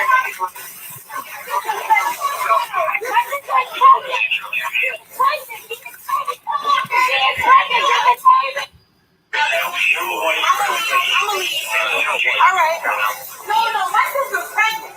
Now, my daughter is right here. Get off of me. Yo, get the fuck off of me. I can't. Get the fuck off of me. On your back. Get off of me. You're going to get on the Get off of me. I'm pregnant. Get off. Yeah. Stop. My daughter is right here. You can't be sick. Get the fuck off of me. Get off of me. Yo.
Yeah, that shit is crazy.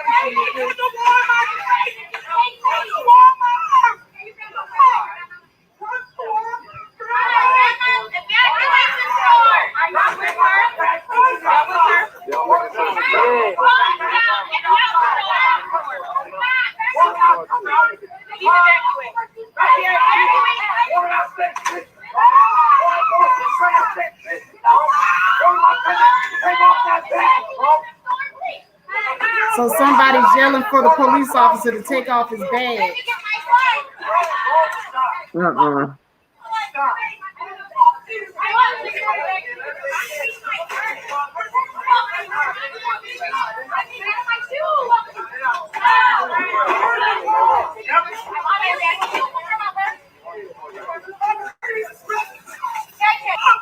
You see all that fighting that they're doing? This started off wrong.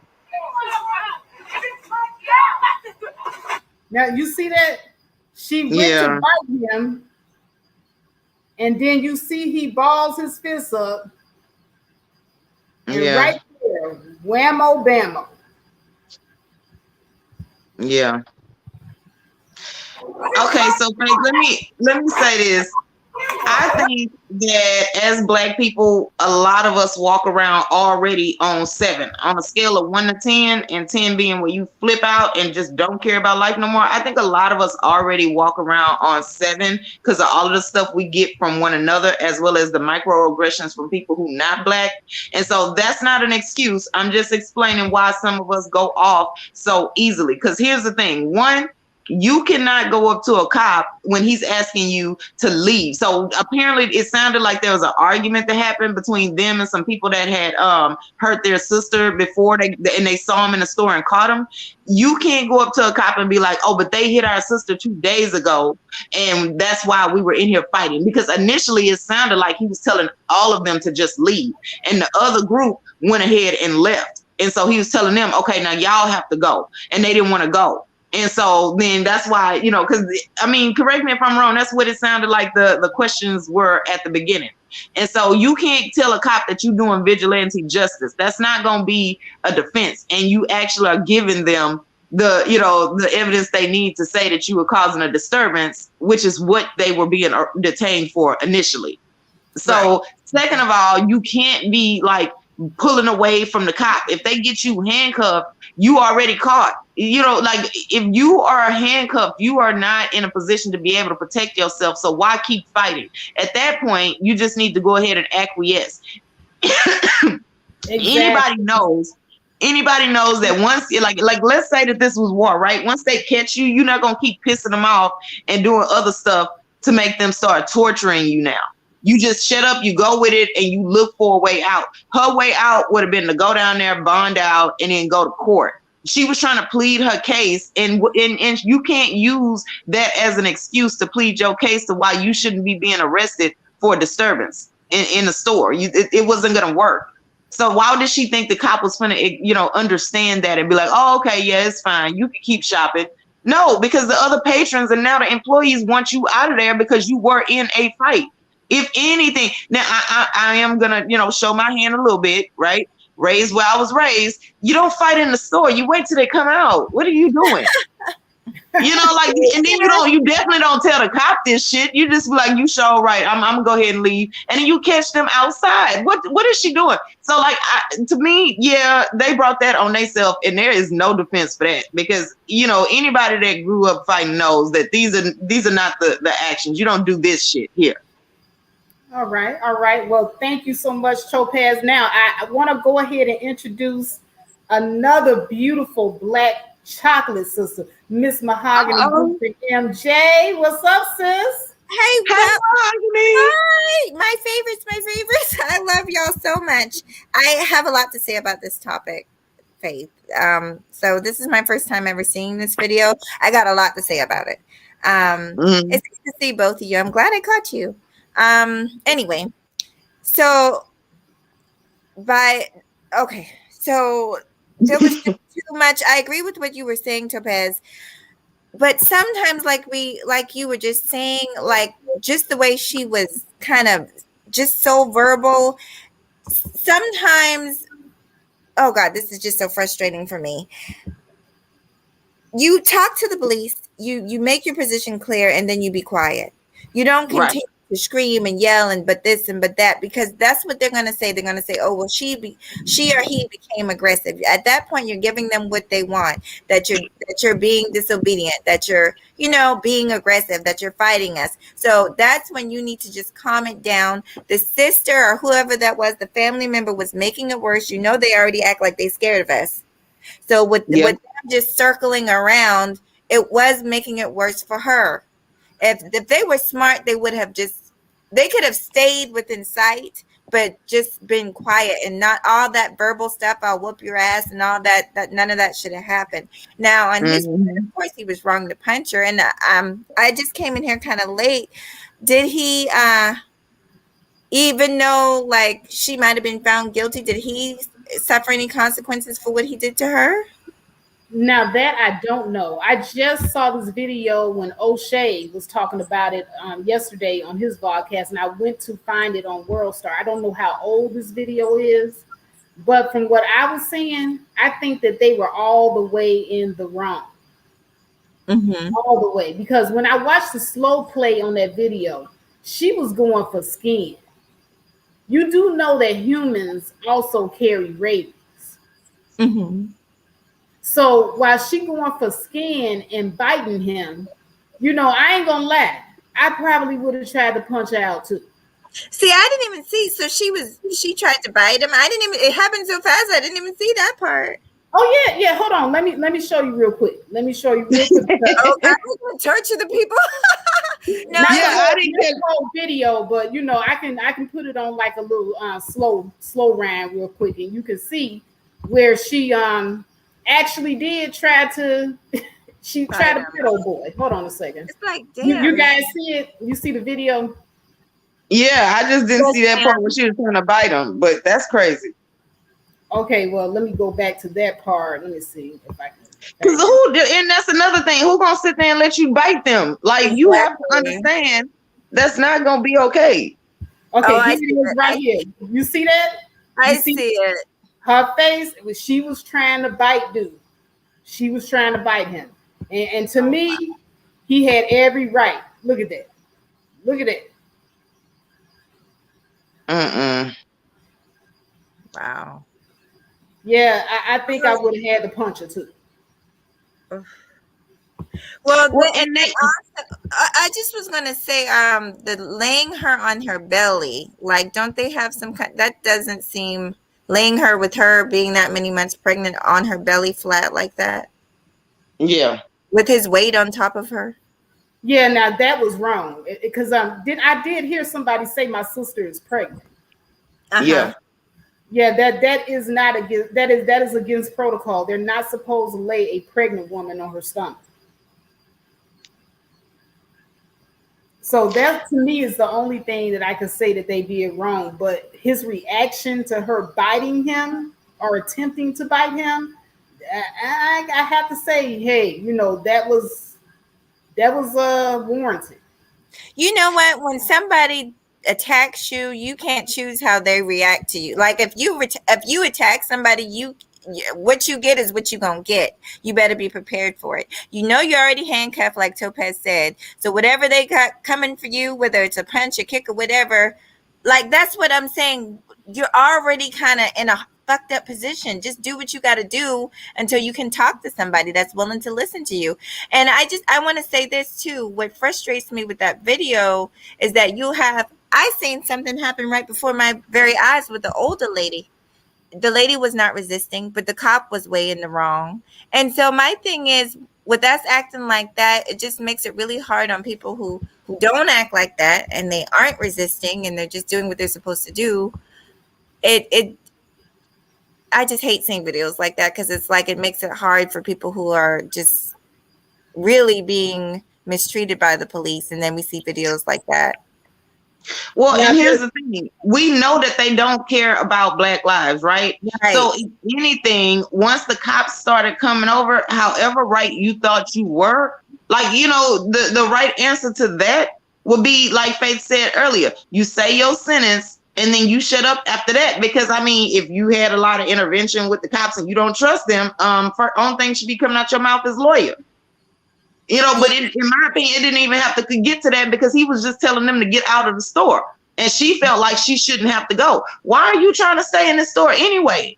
You know, what are you doing? I just don't like. So to me, when all that yelling and then her trying to bite them, when he go to court and say that he was in fear for his life and she was being belligerent, it's actually true. She wasn't coming. And he gets to use that as an excuse. And we know that they get to pull that up in court. So why keep giving them that excuse? Now, was he wrong for how he handled it once he handcuffed her? Yes. I'm sure there's a better protocol that he's supposed to be following. But if we already know they're not following that, that's off the table. We can't expect them. We should. Hold on, Topaz. I want to show you guys another side of the coin because, see, I felt as if that was bought completely on them. But here's the other side of the coin because we have to ask ourselves, is police brutality against Black women really a thing? Or is police brutality against women, period, a thing? And the reason why I say that is because there are other videos that we don't get to see that don't get the publicity as when it happens with Black women. But let me show you this. This is something that we don't really get to see a lot of. Now, I don't know if this one has sound or not, so bear with me. Can you see it? Yeah. Okay, hold on. Let me go ahead and... You cannot arrest me until I know I have a warrant. Okay, did you see that? Yeah, I saw it. I've seen a few videos like that. Yeah. Okay, now once again, because it went kind of fast. Let me do it again. You cannot arrest me until I know I have a warrant. Hey, you can't go like that. Wow. You cannot arrest me until I know. That's crazy. Hey, you can't go like that. Well, if I'm gonna say it about a Black sister, I'm gonna say it about her. She was not supposed to be yelling in his cop face. Now, let me say this: I'm not a cop apologist, but if we already know how they playing, why keep expecting something other than that? It's time for us to adapt our response now. Well, I feel like with him, if she had did anything, he was like, unless she was grabbing his hand, like that was definitely an overreaction. Like, wow. Yeah, of course. Mm-hmm. But they overreact. That's what they doing now. Like to me, to answer your question, Faith, I feel like it's police brutality against everybody. Like they see themselves as going against the civilians right now. That's just where we are. Okay. So if we know that now, like, are we going to still keep, getting beat up, or are we going to do something different? Exactly. Yeah, I'm not saying you got to take it, but at least fight it in the court. Don't try to fight it right then when you handcuff. You can't win that. And so now, going back to what I was trying to say earlier, it is not just a Black woman thing. This is a bad cop thing. A lot of these police officers are coming into the police force. They're young and uneducated. You only have to have a high school diploma in order to become a police officer. And then when they get to become police officers, there's very little training. You get more training in the military than you do to become a police officer dealing with civilians. And that's a problem. So, when they talk about defund the police and all of this, I do believe that is warranted because the type of funding that they get, it doesn't go towards any type of training at all whatsoever. And there's no laws governing when they do stuff like this. That's a good point. Above the law. They need to be. Aren't we supposed to know how they spending this budget though? Ain't it like public information? Yeah, it's supposed to be. But I mean, where do you get access to it? Well, that's my point. Is that we supposed to have access to it, but they're not. We have to, get warrants to make them hand over police cams when they said it was supposed to protect us in the first place. Exactly. So it's just we know how they playing now. We know what they're doing. We know what time they on. So for me, I personally am just not going to expect much out of them. Oh, I don't either, Topaz. I don't trust them. But I never have. Sorry. there are times we have to unfortunately deal with them. You know, things happen, but I've had my own personal experiences with them. You know, so Yep. Well, you know, I've had my personal experience with the police. I don't trust the police at all. That's the reason why I say it's not just even with black women, but police are just, to me, they're dirty and underhanded. Period. They have that boys in blue, that blue code. That's the same as where we have in the hood, snitches get stitches. uh-huh. The Mhm. the blue code is the same thing. It's the exact same terminology of stitches, snitches get stitches. It's just that it's amongst police officers, and ours is amongst people in the hood. Mm-hmm. Right. But see, and here's my thing is that they're supposed to be held to a higher standard. Just because the community says it, like my thing, why don't they see police officers don't get enough training, in my opinion, to be able to not react to everything that they meet out there when they are doing their job. I'm sorry, like you get a badge, you get the benefit of the doubt in court. You need to be held to a higher standard than civilians. I Oh, agree. I agree too. Because I'm gonna tell you now, when we have our issues in the hood, like especially with families having fights, domestic issues and stuff like that, 9 times out of 10, when the police officer come out and for any of our domestic situations, they make it 10 times worse. Yep. 10 times worse. Children are getting taken away and all types of stuff. Now that's the difference that I see. When they come in our communities, they break us up. They break up families. They don't do that in all communities. Now I have seen them put their hands on white women before, but I think that is a police issue. Those are police officers, male police officers that have a issue with women. Period. And you got your misogynistic police officers on the force, and they're not just white, because you have black male police officers that do the exact same thing in the hood to black women. I've Yeah, seen it too. yeah. That lady I was talking about, the older black lady, it was a black police officer dragging her out of the car. Yep. And I said to myself, I wonder if he would have did that if it was a white woman. Probably not, because it would have been his job.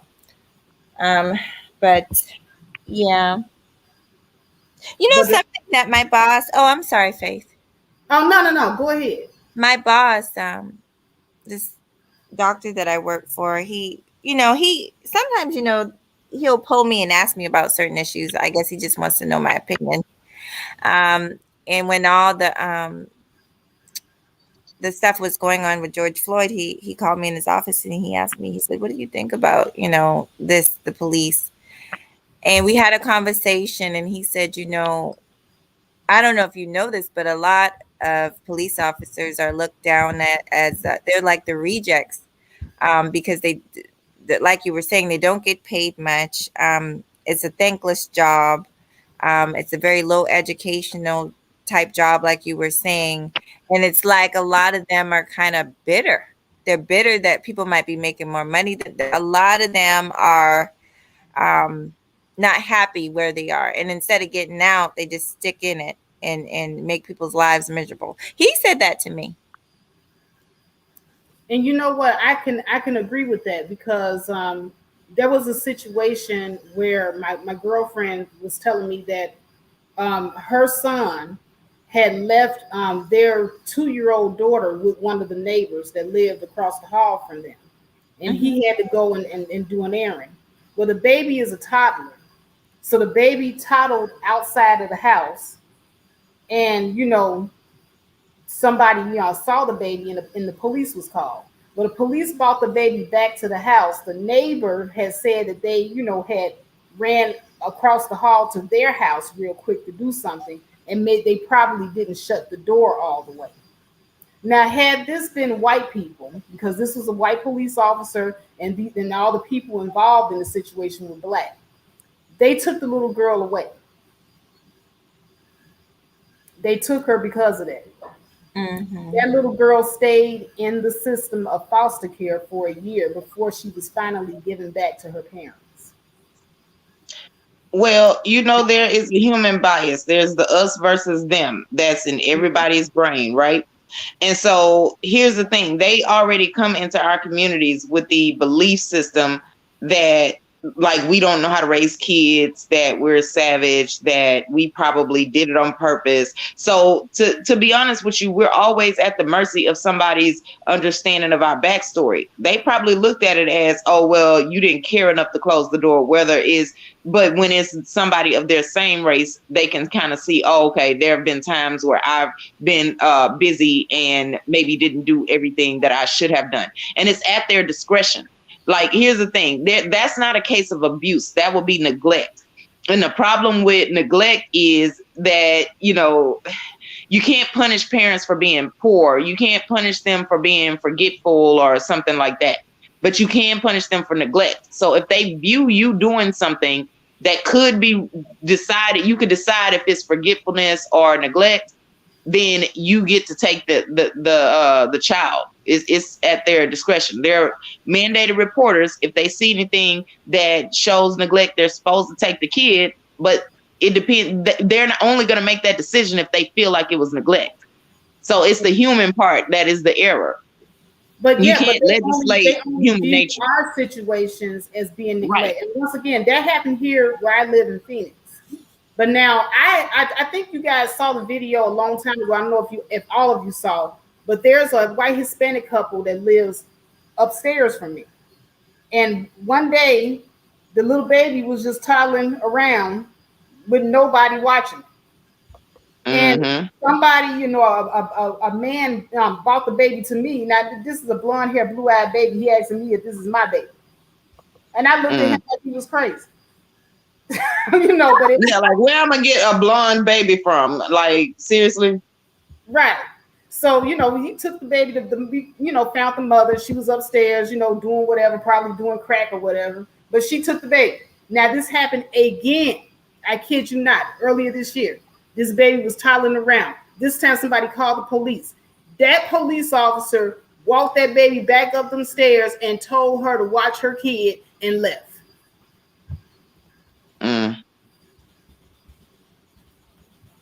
I believe you. So I believe you. It happens all the time. Right. But if this had been a black mother, they would not have given her that benefit of the doubt. Well, because people have internal biases. So I don't know if y'all saw that episode of Law and Order where they were talking about this woman who apparently she did something to her kid or whatever. But because she was living in an affluent neighborhood, the police that were called out there said, oh, she's just an overworked mom, cut her a break, that kind of thing. But the police officer was being investigated because when it was a Latina mom that was in that situation, he viewed her as lazy and not caring about her kid.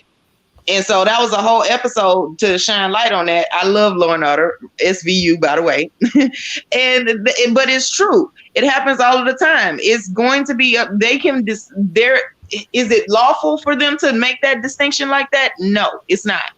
But do people do it every day? Yeah.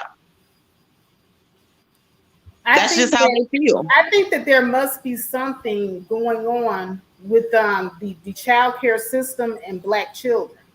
And the reason that I say that is majority of the time when things like this happen, they are quick to take our children. Yeah. And I'm asking myself, why is that? Because they already have this belief that we don't want to raise kids, that we don't know what we're doing, and that anything that we say is cultural is something that they look down upon. So that's their belief system. When they view Black people, that's how they view us. So they're always going to make a decision with that in the back of their mind. But see, Topaz, I got a different angle on this. I think that they take our kids more because there is profit in the foster care system.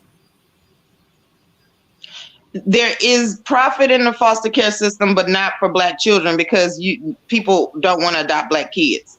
So to me, I feel from what I've seen, when they take Black kids, it's like they have a savior complex. They think they're doing the kids some big favor by getting them away from their Black parents. because they're not going to give any money for Black kids.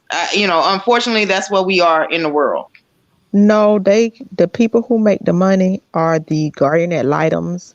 They're the judges. They're the foster parents. In the state of Florida, they privatized in Palm Beach County and the whole state, they privatized a lot of the services to companies, kind of compare it to the privatized prison system. So, and everybody thinks, oh, guardian ad litems work for free. Some of them do, but there was a whole advertisement for guardian ad litems for one of these privatized companies, even down to the companies that train people to be foster parents. It is the one area that is getting an ever increasing budget.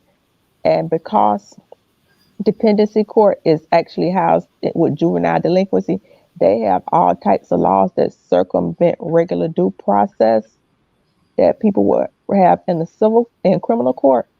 A lot of the stuff related to foster care is circumvented because they use the phrase "in the best interest of the child" and "imminent danger," and they use it in such a way that it justifies everything. So it is the ever increasing budgets that's almost never questioned. And I just say my mom was a child abuse investigator, and one day she got a complaint. The child, a lot of adults live in the house and stuff. Somebody had been in bed with the grandma. Somebody came in, ironed the shirt, unplugged the iron, and left out the house. The iron was sitting on the ironing board. The baby heard it, and the baby got up while the grandmother was still asleep in the bed and walked in the hallway and bumped the iron, and the grandmother took the child to the emergency room. And the lady was like, well, the white lady child was in the emergency room who had drank bleach. We're from a small, small town.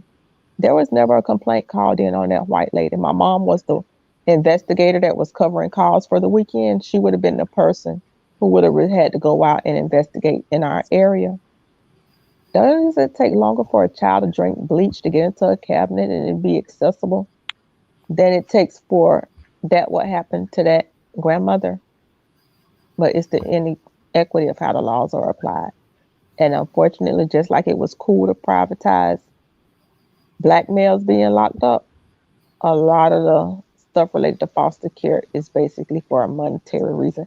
And once they get people in the system and they agree to case plans, they can keep them for however long. And then once they finally finish doing whatever, they can still come back in and investigate them within so many months or years. Okay, so let me say this. I live in Texas, and they are not spending money on that here. We don't really have the best system when it comes to like foster care. They're not getting unlimited budgets. They're not getting none of those things. So like for us here, the kids, once they go into foster care, they're trying to clear them out. They will almost always send those kids back because as long as they're in the system, they're on the hook to pay for every single thing, even if the parents couldn't afford it when they were caring for the kids. So they're almost always going to send the kids back. And so for us, what that means is that they're not getting money from that. Our guardian ad litems are not getting money in contracts and all of that. They're concentrating more on the prison system here than they are on foster care. And we're actually trying to advocate to get more, more consideration for the kids here in foster care. But now I'm glad that you came up and said that, because from a state where they are doing that, at least that's something now that we could be aware of and plan for that pitfall. But here they want these kids back in the home. We've had kids here to be harmed by being sent back to a home too quickly. That wasn't, and if the parents, all they have to do is just act like they want to participate, and things are ruled in their favor here. So Texas is not very helpful to kids in the foster system. And that's the way it always appears. It appears in the cases where the kids really need the services, somehow they slip through. In the cases where they don't really need it, those are the ones that they choose to hold on to because, for whatever reason. And it's just crazy that life works like that, because I remember Everybody But say all of these services. look at the number of white foster parents that take in black children. You mean to tell me Hmm. they're not profiting off of this? And there's a certain thing if the child has a diagnosis of Yeah, that's I was getting ready certain to say that. diagnoses, they get more money. If the child has an illness, like what they call medical foster care, they get more money for things like that. And not just them, the people that drive them to the appointments, because they have people that drive the kids to appointments, the ones that the psychologists and all the other people, yeah, even the court personnel, because they have to have ever increasing budgets for court personnel to process these cases. And so it's a whole lot of secondary people that eat off of these kids. That's not just the money for the actual foster care. And those people created these businesses and they want to keep that money coming. Exactly. And the thing about it is, a foster parent doesn't necessarily have to adopt these children, because you It's have better people. if they don't. They Yeah, get better services, and like if they do something called conservatorship, they just retain custody. But the state of the state of Texas is still responsible for this child's care and well being. So, and then like even for here, like for the cases with the clients with the most needs, you do get paid more. So like if your child has physical medical stuff and in addition to behavioral and emotional things, you may get like $107 a day, for that child that they're in your home. But on the basic level, a kid that was removed that doesn't have any problems and their parents just need to get their life together, it's like $30 a day. So I certain think kids, oh, go ahead. I think years ago, if you had a medically needed foster home, I think it was $1,800 per child, in addition to, but you could only have two children. You could not work a job, but that's $3,600 a month. Now, if you have a husband that works and they have an income, and now you're making 3,600, and this was years ago, because I actually had considered doing it since I had a nursing background, and they said I could not do it with, you know, working, because even though a lot of these kids go to school in the daytime, that I couldn't even do like home health or anything doing it. But that, if it's like I said, if it's a husband in the house and he has a job, and now you bring in $3,600, and that's not all of the other things that's included in that. So wait a minute, you get $3,600 a month for two kids. I mean, what's stopping this For person years, from just Ubering while the kids are in school? You know what I'm saying? that And it just was years ago, because my kids were actually kids when I considered taking the medical, I mean, the classes to do that. It was my kids are 29. I think they were like maybe 6 or 7 at the time, and it was $1,800 a month. I'm sorry, was it 18 or 16? It came. I think it was $1,800 a month, either 18 or 16, but I think 18. But you could only have two kids. Well, what's stopping that, Faith, is that if this is a medically needy child, you have to be available for emergencies at the school. So, it's going to be times where, because, I'm okay. So there are some kids that have extreme medical needs as well as emotional and behavioral needs. So I've done counseling for some of those families. And so when you go in there, like there was this one child with a GI tube, right? Also, she had like a colostomy bag, like it was a bunch of medical stuff. So if there was anything that happened at school where there was an emergency, and since the teachers don't have nursing backgrounds, if they call you and tell you it's time for you to pick up your child and then have the home health nurse come home or either take them to the ER, you have to be available. So you can't be like Ubering or on vacation or in a massage or nothing while the kids in school. like with the gig work. With the gig work, you can, because whatever you're doing, you can drop what you're doing because you're working for yourself, and you can go and tend to your. That's why a lot of people do it, because they have that freedom. Technically, you can, but the problem comes in is if you ever get caught.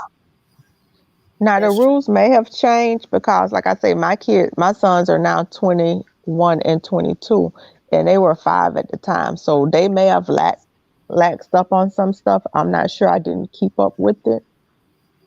So, but then if it was the bad, I see a lot of white women out here. They be having them foster kids. and they just sit at home. They do the soccer mom thing, and they be out here with their little Instacart and their all that type of stuff, and they just make the money like that. Well, you know what else, Faith, right? So you have to have certain things in place before you can apply. And then here, there are certain classes you have to be able to take. So initially, for you to get certified to do so is on you. So a lot of Black families don't have that kind of money initially to go sign up and sit in these classes all day like that. And, you know, that's why you'll see probably more white families doing it.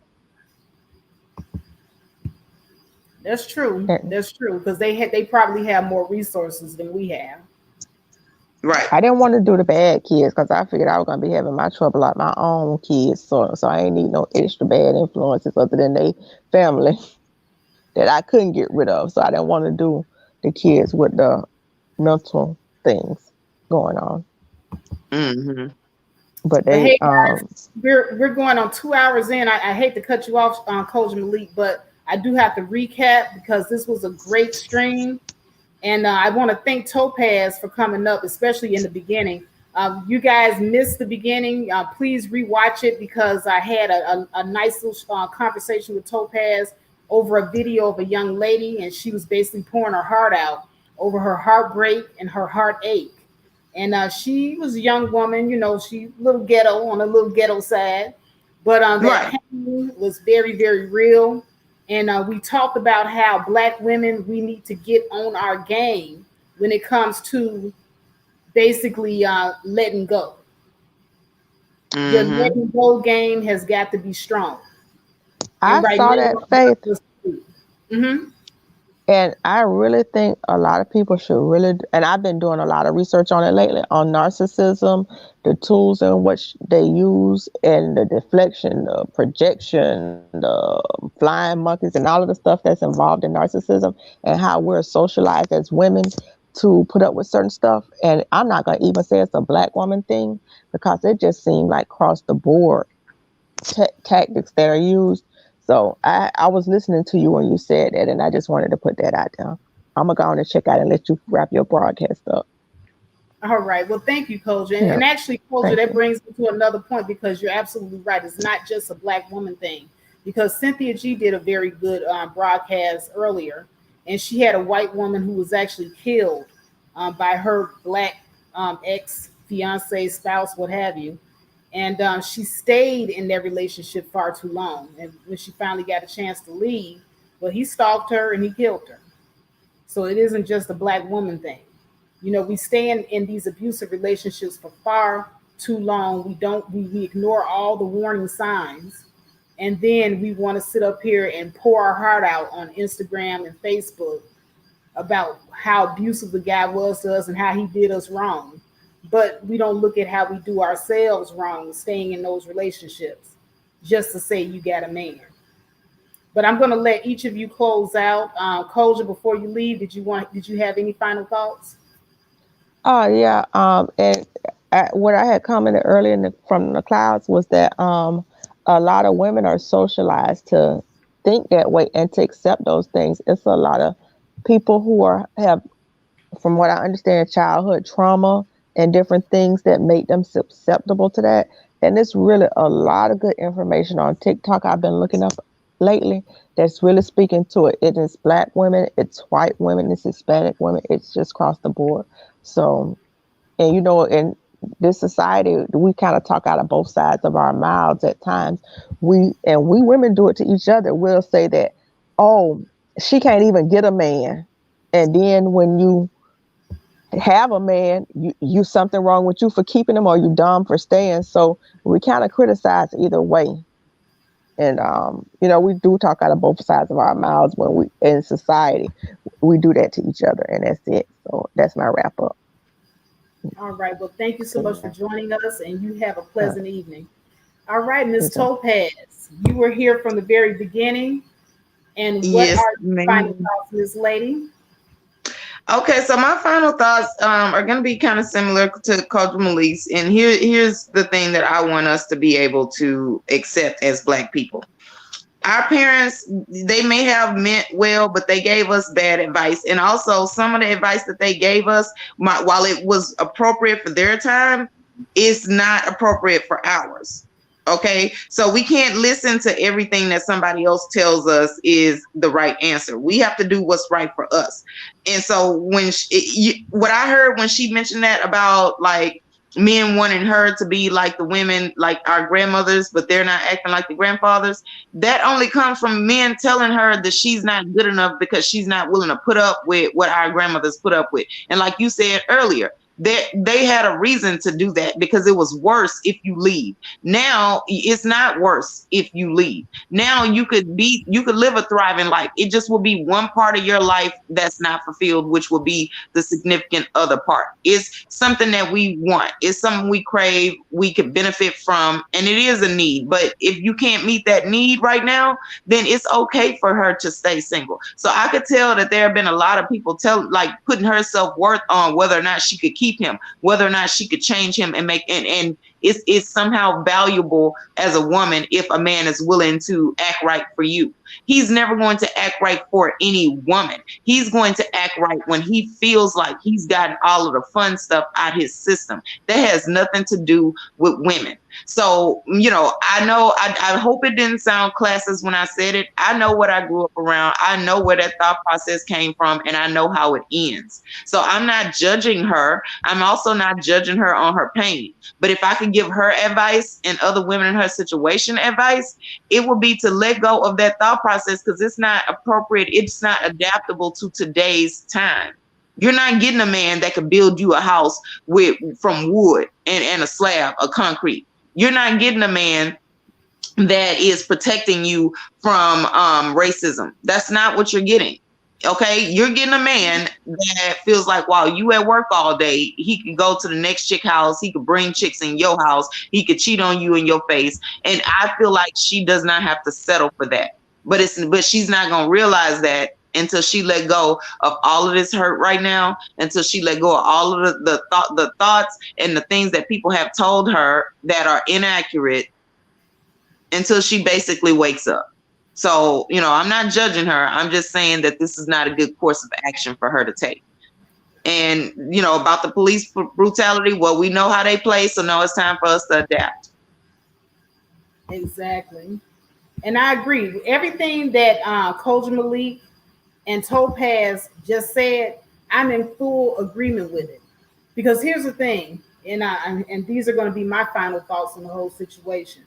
And plus, I got a bonus for you guys. Remember, I told you at the beginning of the show that I was going to kind of chime in on that whole Jason Whitlock saying that Maria Taylor's not strong enough for Rachel Nichols' job. I'm going to say something briefly about that, and then I'm going to leave. But going back to what I was stating earlier about us not having a good cutoff game, that's number one for Black women. But number two for Black men, Black women may have a problem with our cutoff game, but you all have a problem with rejection. Black men and Black women need to get more emotional control over themselves. Black women need to get control over their emotions. Stop blowing up a man's number. If he didn't answer the first time, you know what's up. You know what's up. If he doesn't contact you and say he was laying up in the hospital, if he ain't laying in a ditch dead, or if something drastic didn't happen to him, he didn't call you because he wasn't thinking about you, because he was doing something else with somebody else. And Black men, you all need to get over the fact that not every woman is going to want you. You are going to have to learn how to deal with rejection. And you don't deal with rejection by calling women out their names, putting your hands on them, or trying to shame women, trying to shame them by saying you're going to die alone or you're old and all this other stuff. That is all a sign that you have no emotional control and you cannot deal with rejection. Exactly, Ice Cream Cake. The emotional intelligence is lacking on both ends. That's for Black women and for Black men. But as promised, guys, I did want to go ahead and talk to you guys about this whole Jason Whitlock situation, because Let me see here if I can find that article. I do have that article right here. Yes, indeed. So Jason Whitlock says that Maria Taylor is not strong enough for Rachel Nichols' job. And I have the picture right here of all three of them. I'm going to go ahead and pull this up for you guys to see. But that's Jason Whitlock. The middle picture is of Maria Taylor, beautiful chocolate brown skinned sister, and the white woman, Rachel Nichols. So this guy has been taken to mainstream media, and he also has a channel on YouTube. He's doing everything he can to say that this woman has plotted against the white woman instead of the other way around. The other way around, as the story goes, is that this white woman came for Maria Taylor first. Let's just go ahead and say first things first. She was the one that had the private conversation that got leaked with a white man saying that this woman was not qualified for her position and that she couldn't have hers. And that the only reason why she has her anchor job is because ESPN has a issue with their diversity, a long-standing issue with diversity. This is what this white woman said. So she came for her first. Now, she did it privately. We understand that, but she still came for her. And so now we have Jason Whitlock saying that this woman is not strong enough. I've watched this woman on ESPN. I've watched Maria Taylor on ESPN before. She is definitely strong enough. She has the ball. She has nuts. She holds no bars. She says what she has to say. And for him to sit up here and diminish her and her body of work, saying that she is not strong enough for this white woman's job, is treasonous. Exactly, Ice Cream Cake. Treasonous, Sam Buck behavior. Because now he just recently put out a video on his YouTube channel, and now it seems that Maria Taylor is making waves. Maria Taylor is about to get paid, y'all. She is suing ESPN for wrongfully dismissing her, and she's going to get paid. And so now they are trying to depict this woman as being a ferocious, money-grabbing black woman. But hold on a second. Didn't you just say in your other broadcast that she wasn't strong enough? Now she's a ferocious, money-grabbing black woman? So which is it? Is she too strong? She's ferocious and she's money-grabbing, or is she too weak? The hypocrisy, the double talk. This is why you cannot trust black men that sit up here and they get with white women and they defend any and everything that they said. Now, Jason Whitlock himself said that something similar happened to him.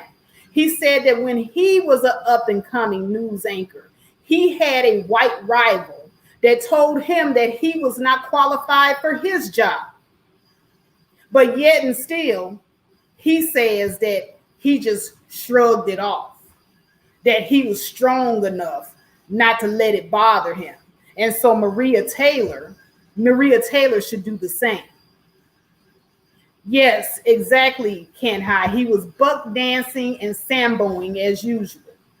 Worse than Roland Martin. Worse. And so my whole take on this situation is he's already pretty much been a hypocrite. He's already said, he's already done the double talking. One hand, she's too strong, but then on the other hand, she's not strong enough. Damn it, if you are a black woman, you're damned if you do and damned if you don't, right? In the eyes of these buck dancing sambos, you're damned if you do and damned if you don't. Shame on you. Shame on you, Jason Whitlock. This woman worked hard to get exactly where she was at. And she was damn good at her job. And she looked beautiful while doing it. And you sit up here and you try to diminish her into being a weak woman that was just crying wolf and crying crocodile tears, as you like to call it. While this white woman was plotting against her, trying to steal her position that was given to her by ESPN executives. Shame on you. This man set up on his platform and said that if he was the executive of ESPN, he would have fired Maria Taylor 3 weeks ahead of time. This is what this black Sambo, ugly, fat face, fat shaped, weird body looking asshole said. He said if he was the executive of ESPN, he would have fired her 3 weeks ahead of time. Thank God.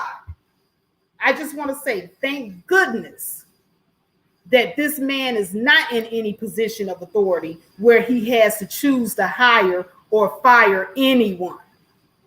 This is yet another example of why we can't let these Sambos and Uncle Toms in any position of authority, because they would be worse than what we perceive white supremacists to be when it comes down to black women. They would be worse. They want to see you eating and licking the dirt. They don't want to see you doing good for yourself. They don't want to see you riding high. They would rather you be at the foot of white women as far as they're concerned. And this is why we should not cape for all of them. Be careful, ladies, because there are a lot of these Sambos out here like this.